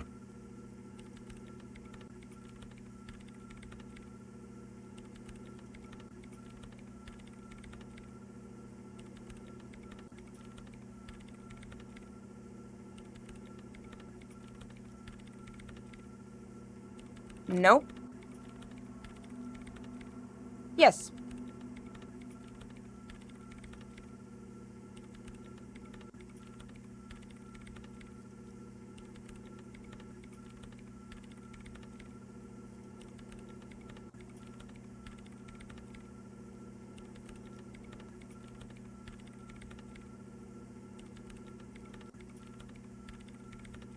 No, you're right.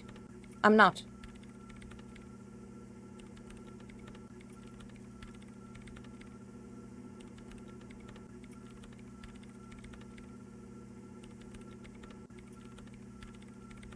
Nope. Yes. And?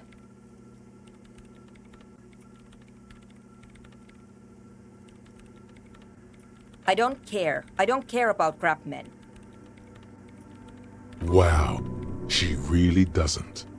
Not afraid, this one.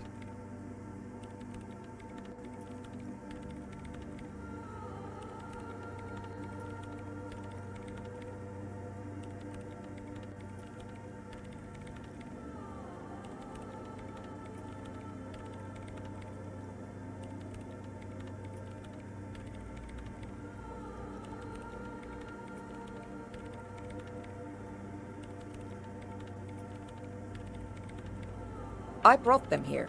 These are my machines. Please don't touch anything.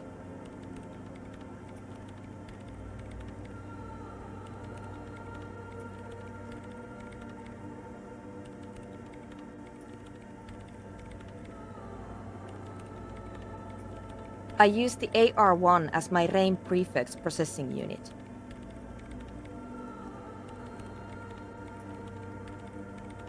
RAIN prefect. My radio computer.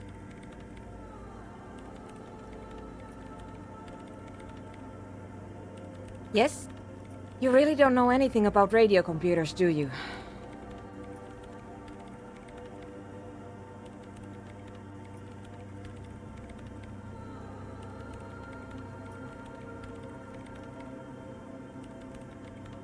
All right.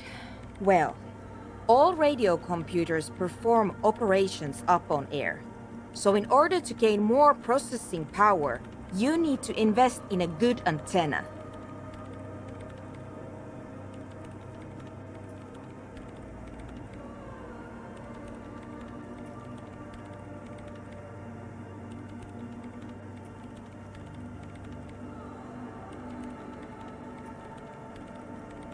On the front, the unified front of radio waves, licensed and controlled by Lintel in the East Insulindic region. It's all around us. That's what on air means. Like love.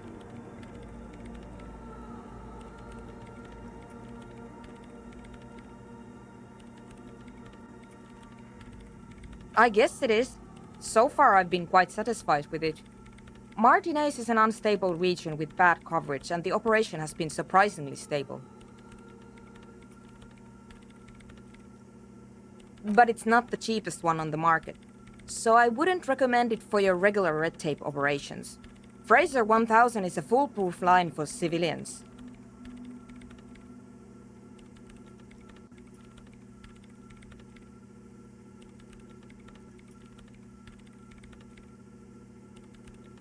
Anyway, you should do some research before you decide to buy anything. Ask around, compare the prices. There are many milieux dedicated to that sort of thing.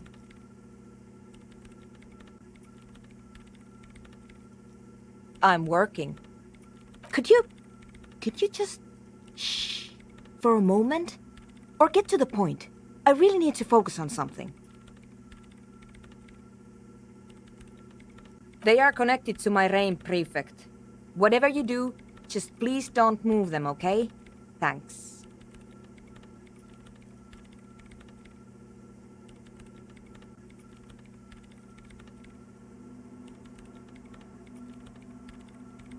Short and terse. There you have it. Whatever she's using them for, they're hers.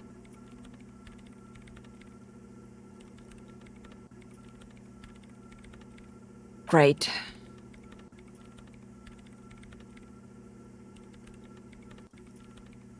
You really like those questions, don't you?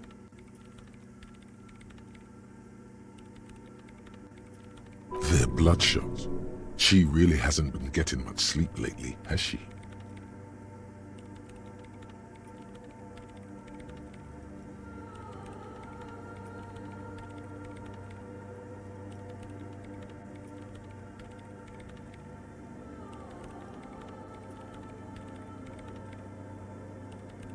I'm conducting scientific research here. You can't throw me out.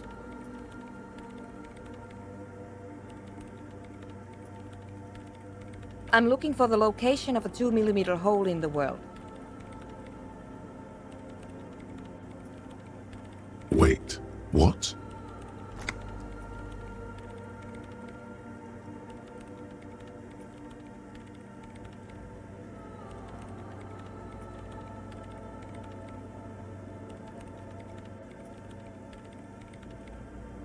The lieutenant raises his brows, but doesn't say anything.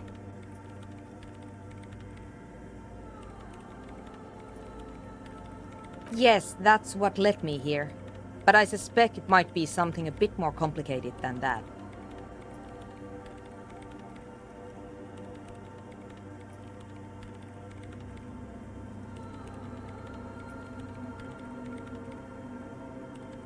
Exactly. What does it mean? Up to now, it has been impossible to say what it is because it's impossible to measure nothing.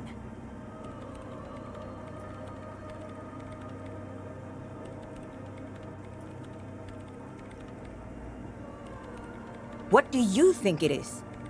What qualities does nothing have? How do you measure something that does not exist? That's a little above your pay grade at the moment.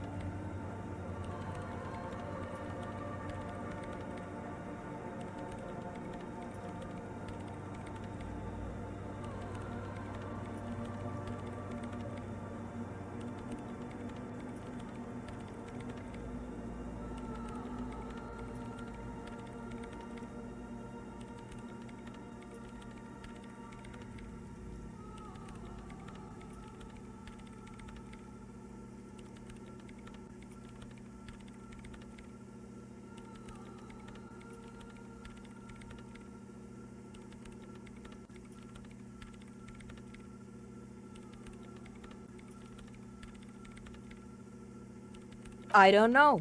Are we? That's what I'm trying to figure out here. But how do I figure it out?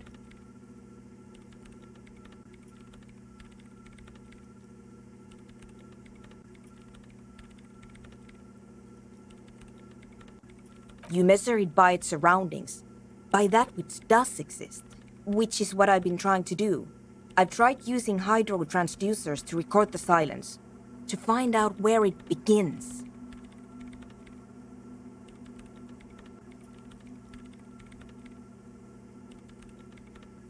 Ah, hydro transducers. So that's what those water basins are. Devices for recording sound through water.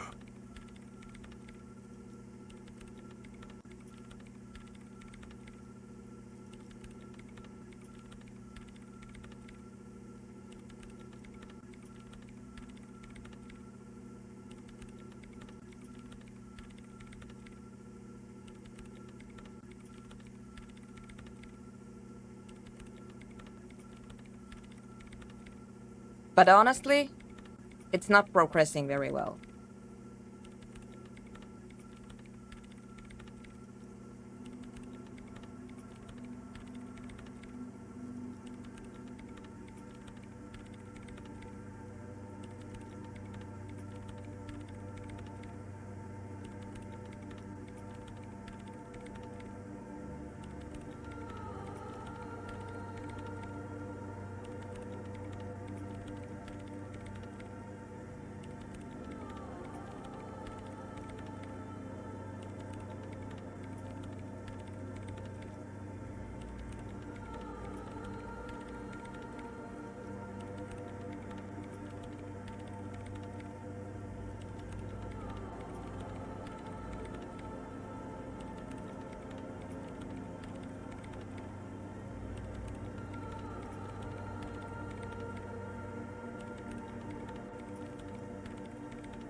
Somewhere underneath those roof beams, I assume.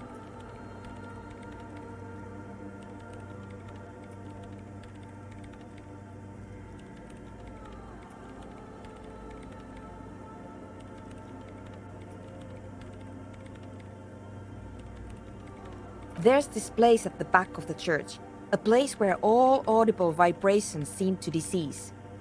I've named it the Swallow, and the higher you go, the less you record.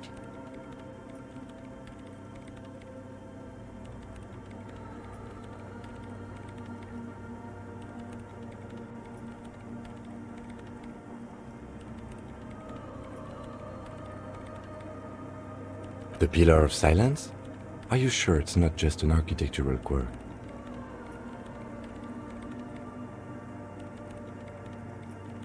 Maybe, but it's oddly close to the physical coordinates of the data loss that led me to this place.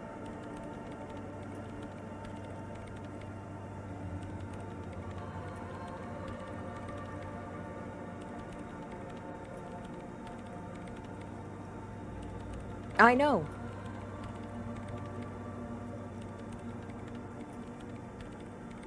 No, I don't.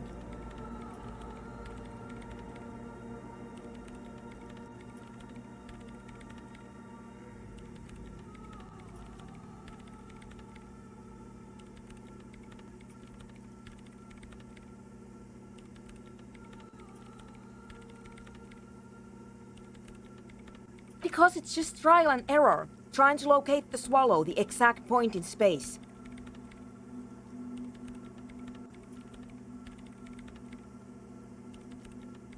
And I don't have a... You know what? It would be really helpful if you could just stop talking and let me work.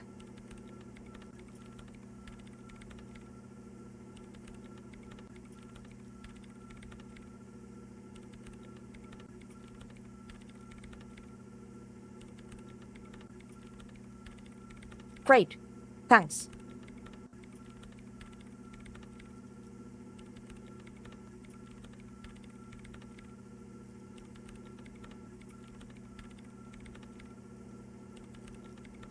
The swallow, you mean? What about it?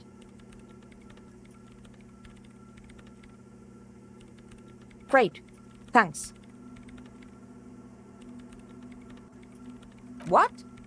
I hate it.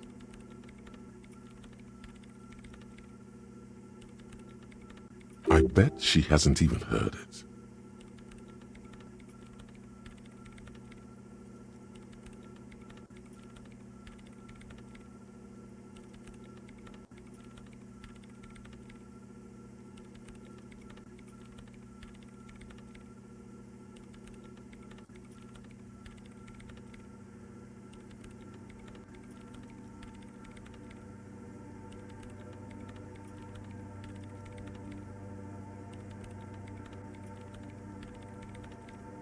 Yeah. Like all the time. My tent neighbors don't really ease up with their partying, do they?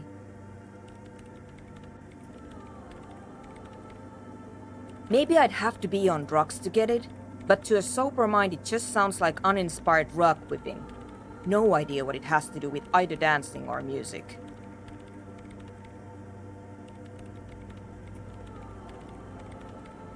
This is about those speed freaks in the tent, isn't it? I've got some news for you. It's not a nightclub they want to build here.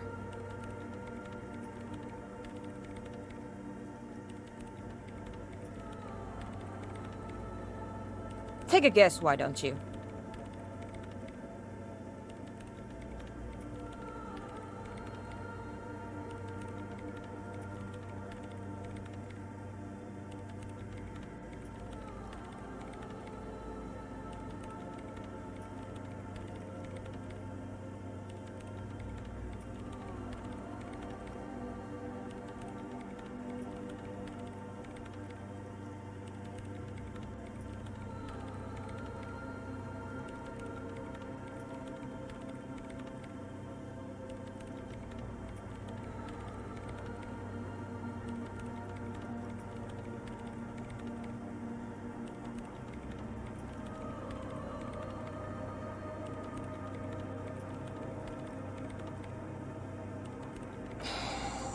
I can't believe they got you so easily.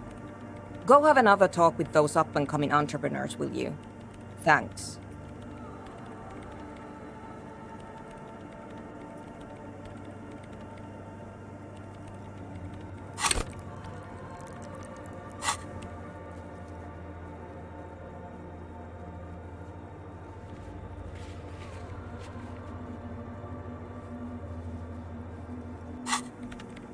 Good luck.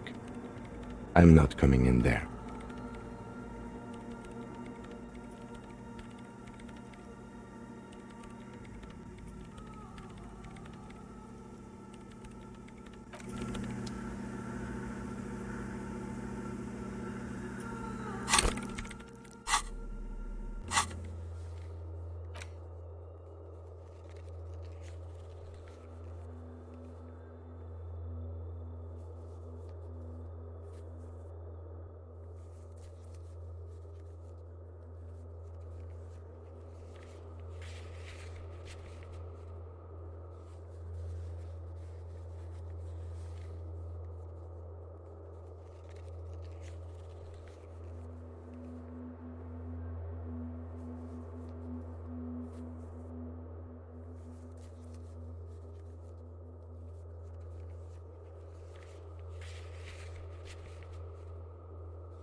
In white, silver, and apricot faience, the young mother of humanism stands above you. A crack runs across her body. She is impossibly tall, oval-faced and sad, a dark and radiant majesty.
This is her innocence, Dolores Day. Cradled in her arms are a pair of glowing lungs, clearly visible from underneath her flowing dress. You should kneel.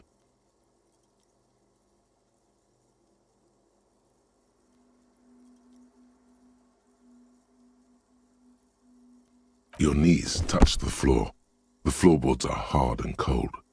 There you kneel among the snowdrifts, diffuse light falling on your hands from beyond the glass.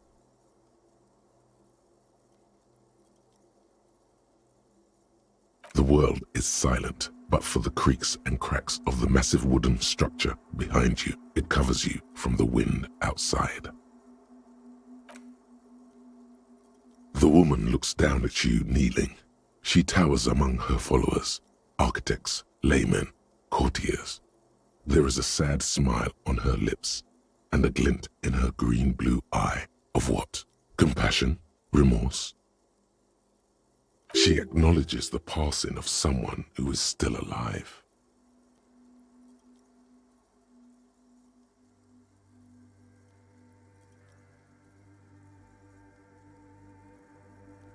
As that soft word passes through your mind, the lieutenant draws an X-shaped cross from shoulder to shoulder.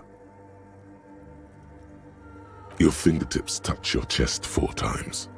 Then you rise from your knees into the apricot-colored light of the window. Above you, the woman still smiles her distant smile, sundered by the crack in the glass.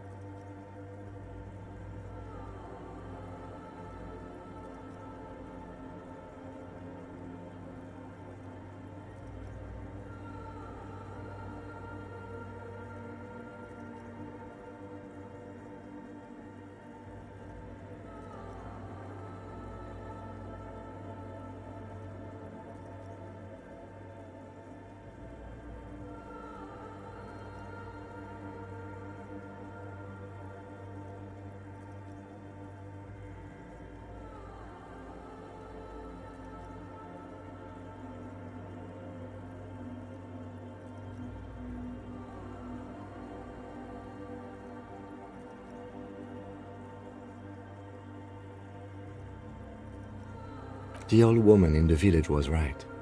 This must be the DeLorean Church of Humanity in Martinez, or the small Pinewood Church in some records.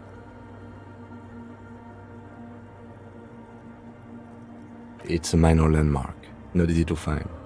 Most maps misplace it. It was built not long after Revachol's founding, 300 or so years ago, by first-generation settlers.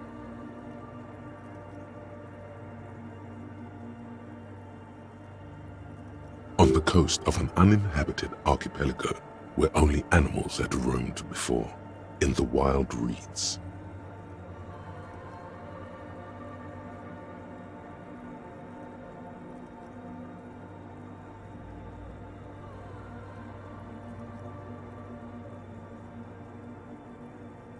There used to be 7 stave churches on the coast. Les Sept Sœurs, they call them, the 7 sisters. Only one remains. The rest were burnt in the revolution or used for building materials.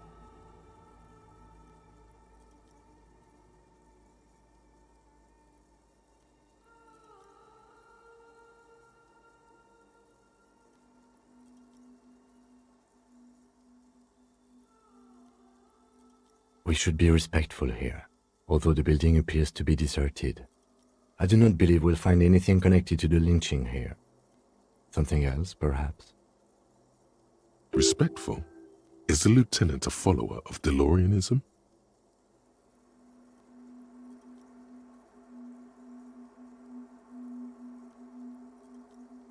Yes, we all are. Her name, body, and rule are synonymous with humanism. The laws we enforce are DeLorean in origin.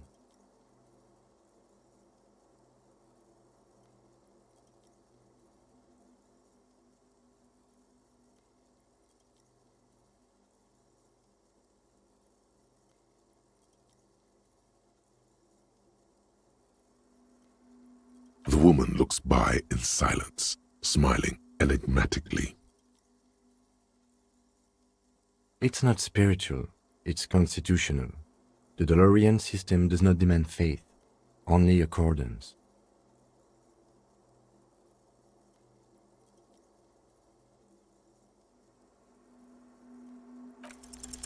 Despite the damage you've done to yourself, the title appears lodged in your hippocampus.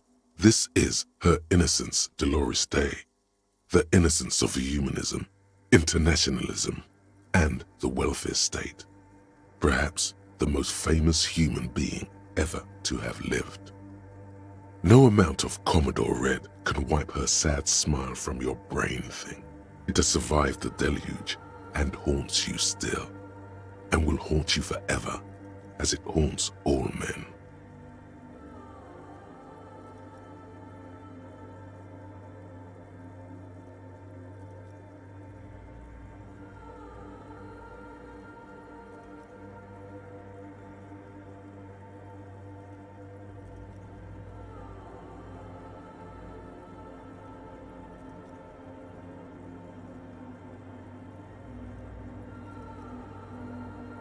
The highest category of historic individual, an embodiment of the world spirit.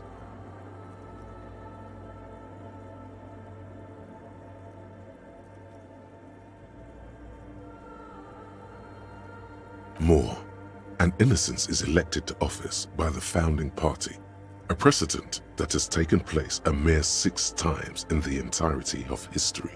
The legal system of the Real Belt is built to accommodate an authentic rule should it coincide with our time.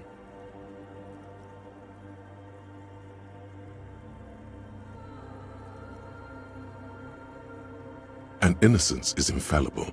The decisions made by one are not decisions. They are inevitabilities. What would have happened anyway?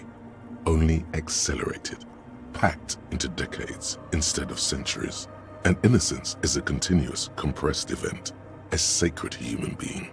It is an honor and a glory to live when one is in office. No, we are alone.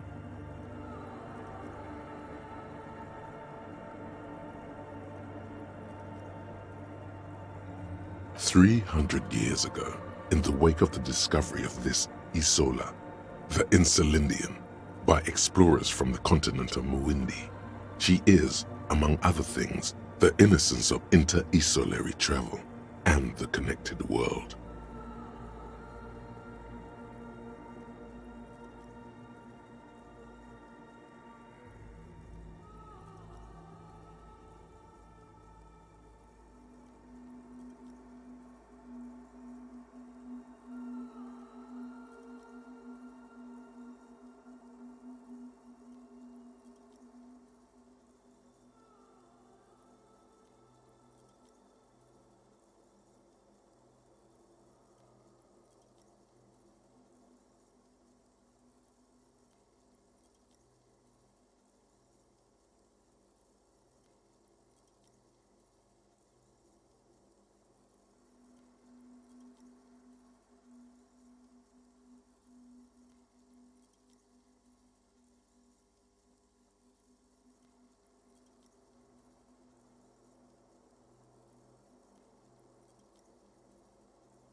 Many things. You know she was a woman of the court, the wife of an influential Marchese, and eventually the principal advisor to Irene la Navigateur, Queen of Suresnes, modern-day Sir La Clé. Also that she was gorgeous beyond beauty.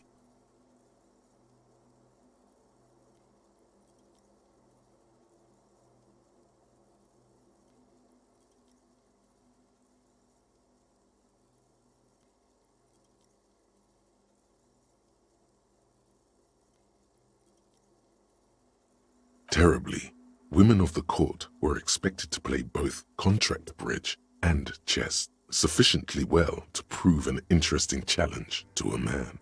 A simple grasp in matters of philosophy, theology, and science was encouraged.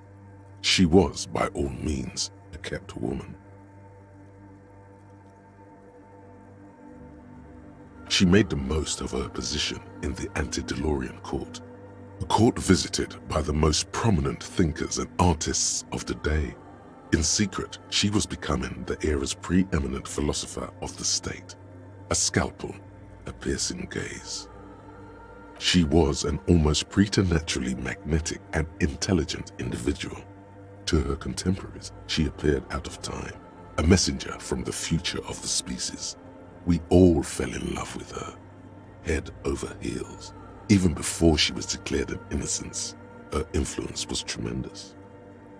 It was on her advice that Irene la Navigateur sponsored a number of voyages into the Pale, a costly, often tragic endeavor, ultimately vindicated by the discovery of the new world, the piece of reality you're standing on.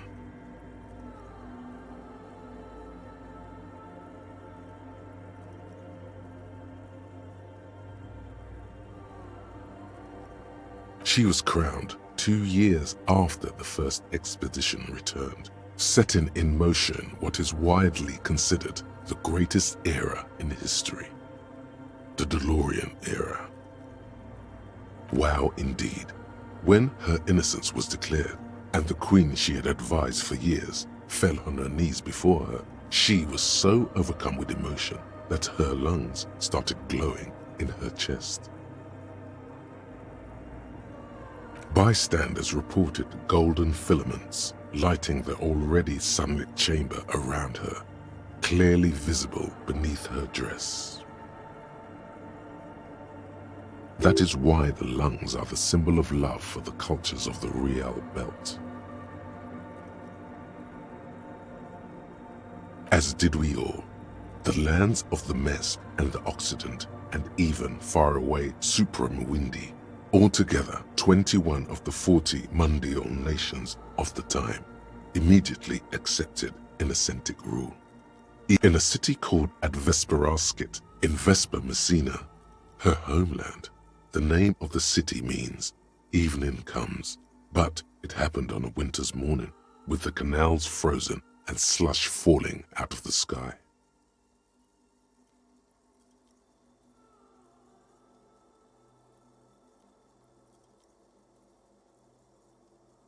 She was dressed in a white and pearl dress on an emptied-out plaza with the crowd far away.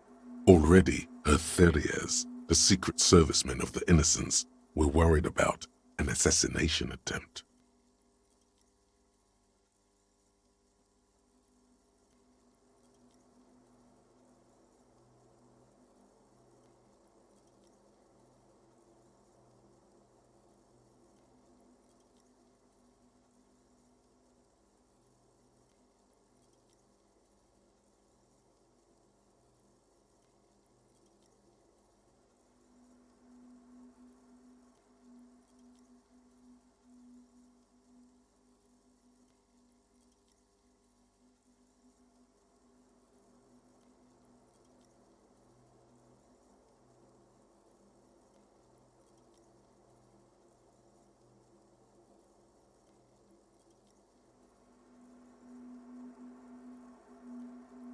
Oh yes, she looked like humanity's young mother, a perfect mother, insultingly beautiful.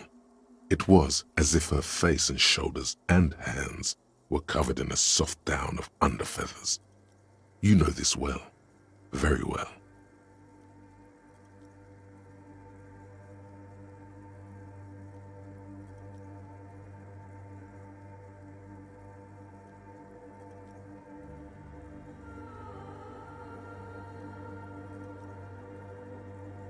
Midwinter snow was beating the cobblestones around her. A small attaché of officials stood by as her Theriers placed a white gold wreath on her head. The crowning was mostly witnessed by secret servicemen.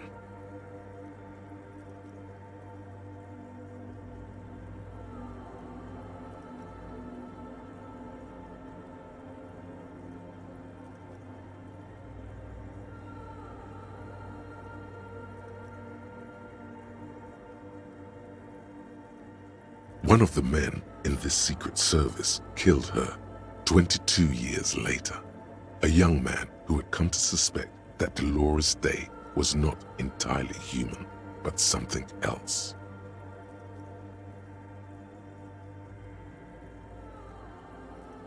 Something that had walked in our midst, watching us stumble for hundreds, if not thousands of years, until it decided to interfere in the course of our history. We were supposed to come up with this ourselves. The man was reported to have screamed at the Innocents.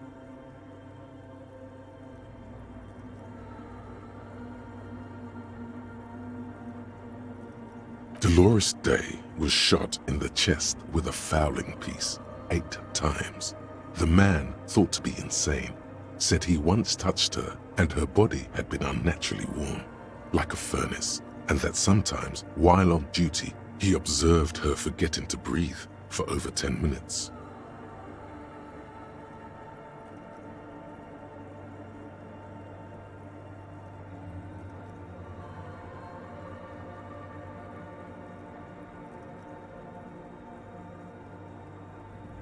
This inhuman quality was witnessed by many others as well, glowing lungs and all. It is commonly attributed to mass hysteria and religious psychology.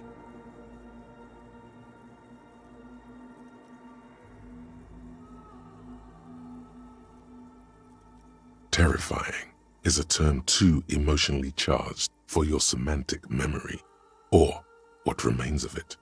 But although she is often considered to be the greatest human being to ever live, there was something ominous about Dolores Day, constantly surrounded by her Theriers. She was the most socially secluded and least self-aware of all the Innocences. Some modern thinkers would consider her a war criminal for the campaigns she waged against the Mesk state. And then there were the resettlement programs.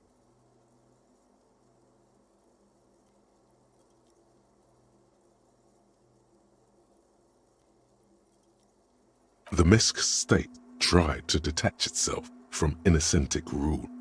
Parts of the world were experiencing whiplash from accelerating into secularism. Her mandatory education programs and mass resettlement of upstream Marguerite were problematic as well. Dissenters were suppressed by a military force she called the army of humanity.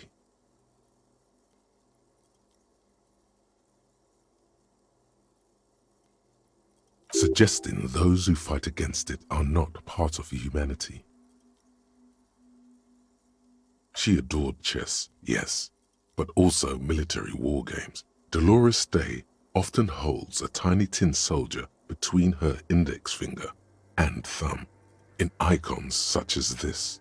She was also blonde, the blondest woman you have ever seen, with green eyes the color of the Pacific, mare interregnum.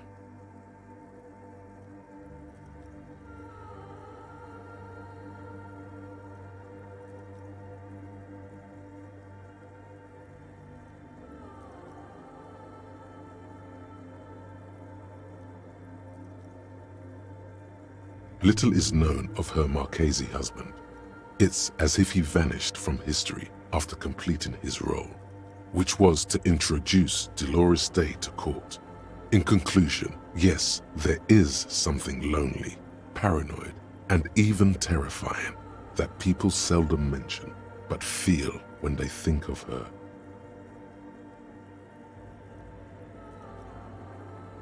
This subtle terror is part of her iconography.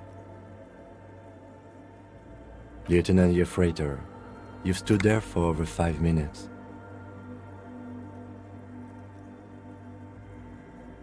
What are you thinking of, if I may ask?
Okay. It's just that you've been looking at that window for quite long now. And it's cold in here. This church, the coast in general, we shouldn't linger here. This isn't a good place to get lost in.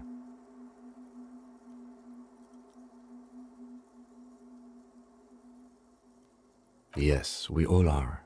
Her name, body, and rule are synonymous with humanism. The laws we enforce are... The woman looks by in silence, smiling, and It's not spiritual, it's constitutional. The DeLorean system does not demand faith, only accordance. a jigsaw of broken shards falls into place in front of you, a ghostly reconstruction of the stained glass window. Before it was shattered, there was an older woman beneath the younger one, and a text, a light motif below them both.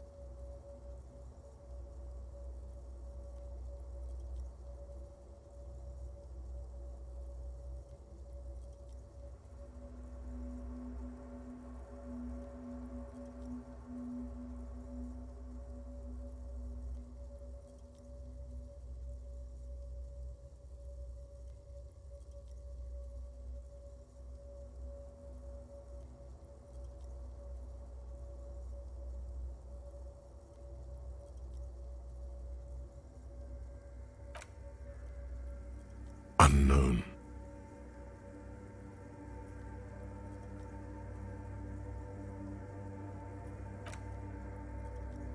The escutcheon on her throne says, Irene the Navigator. She is depicted as an older woman wearing thick-rimmed eyeglasses. holding a golden rights apfel in one hand and a scepter in the other. This is the queen her innocence day advised. Above, she herself is whole.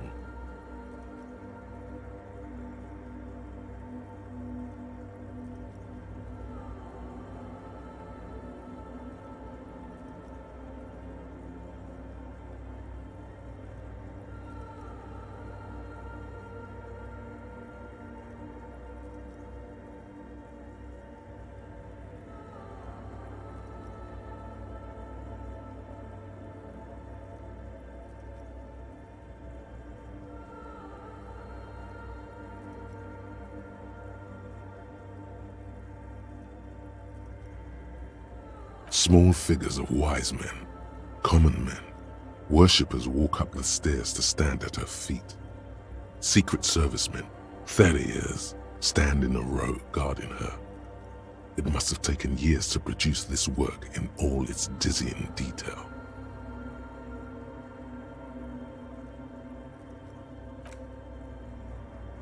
Below both women, in luminous black letters, après la vie, mort. Après la mort, la vie de nouveau. And then along the left side, après le monde, la gré. Après le gré, le monde de nouveau. After life, death. After death, life again. After the world, the pale. After the pale, the world again. This is the great leitmotif of humanism, a summary of the effect of the discovery of this isola, the Insulindian, on human thinking, a tremendous sea change akin to finding life after death.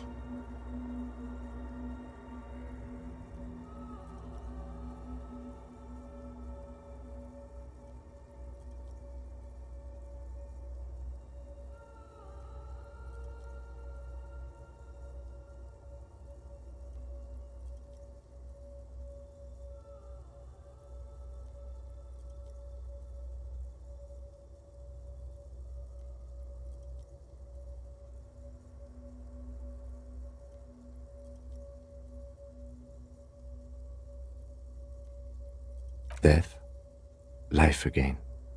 After the world, the pale. After the pale, the world again. This exaltation is common in Dolorian sacralism. In the early years, it was even incorporated as the RCM slogan. No more, however.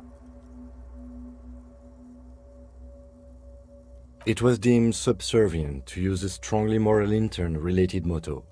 We already suspected of bootlicking. The sentence was also seen as too feminine. It was a macho thing.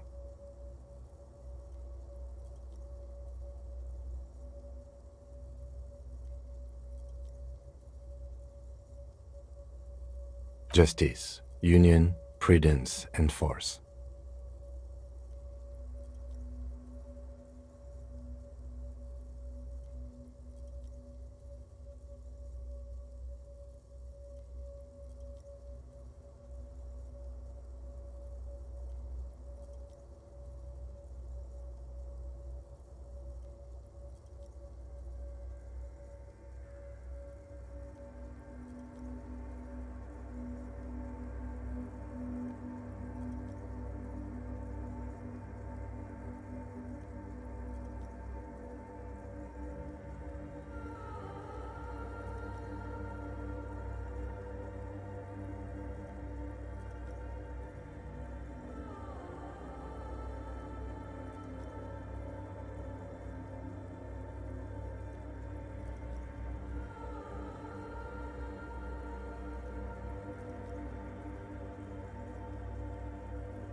Eyes cool.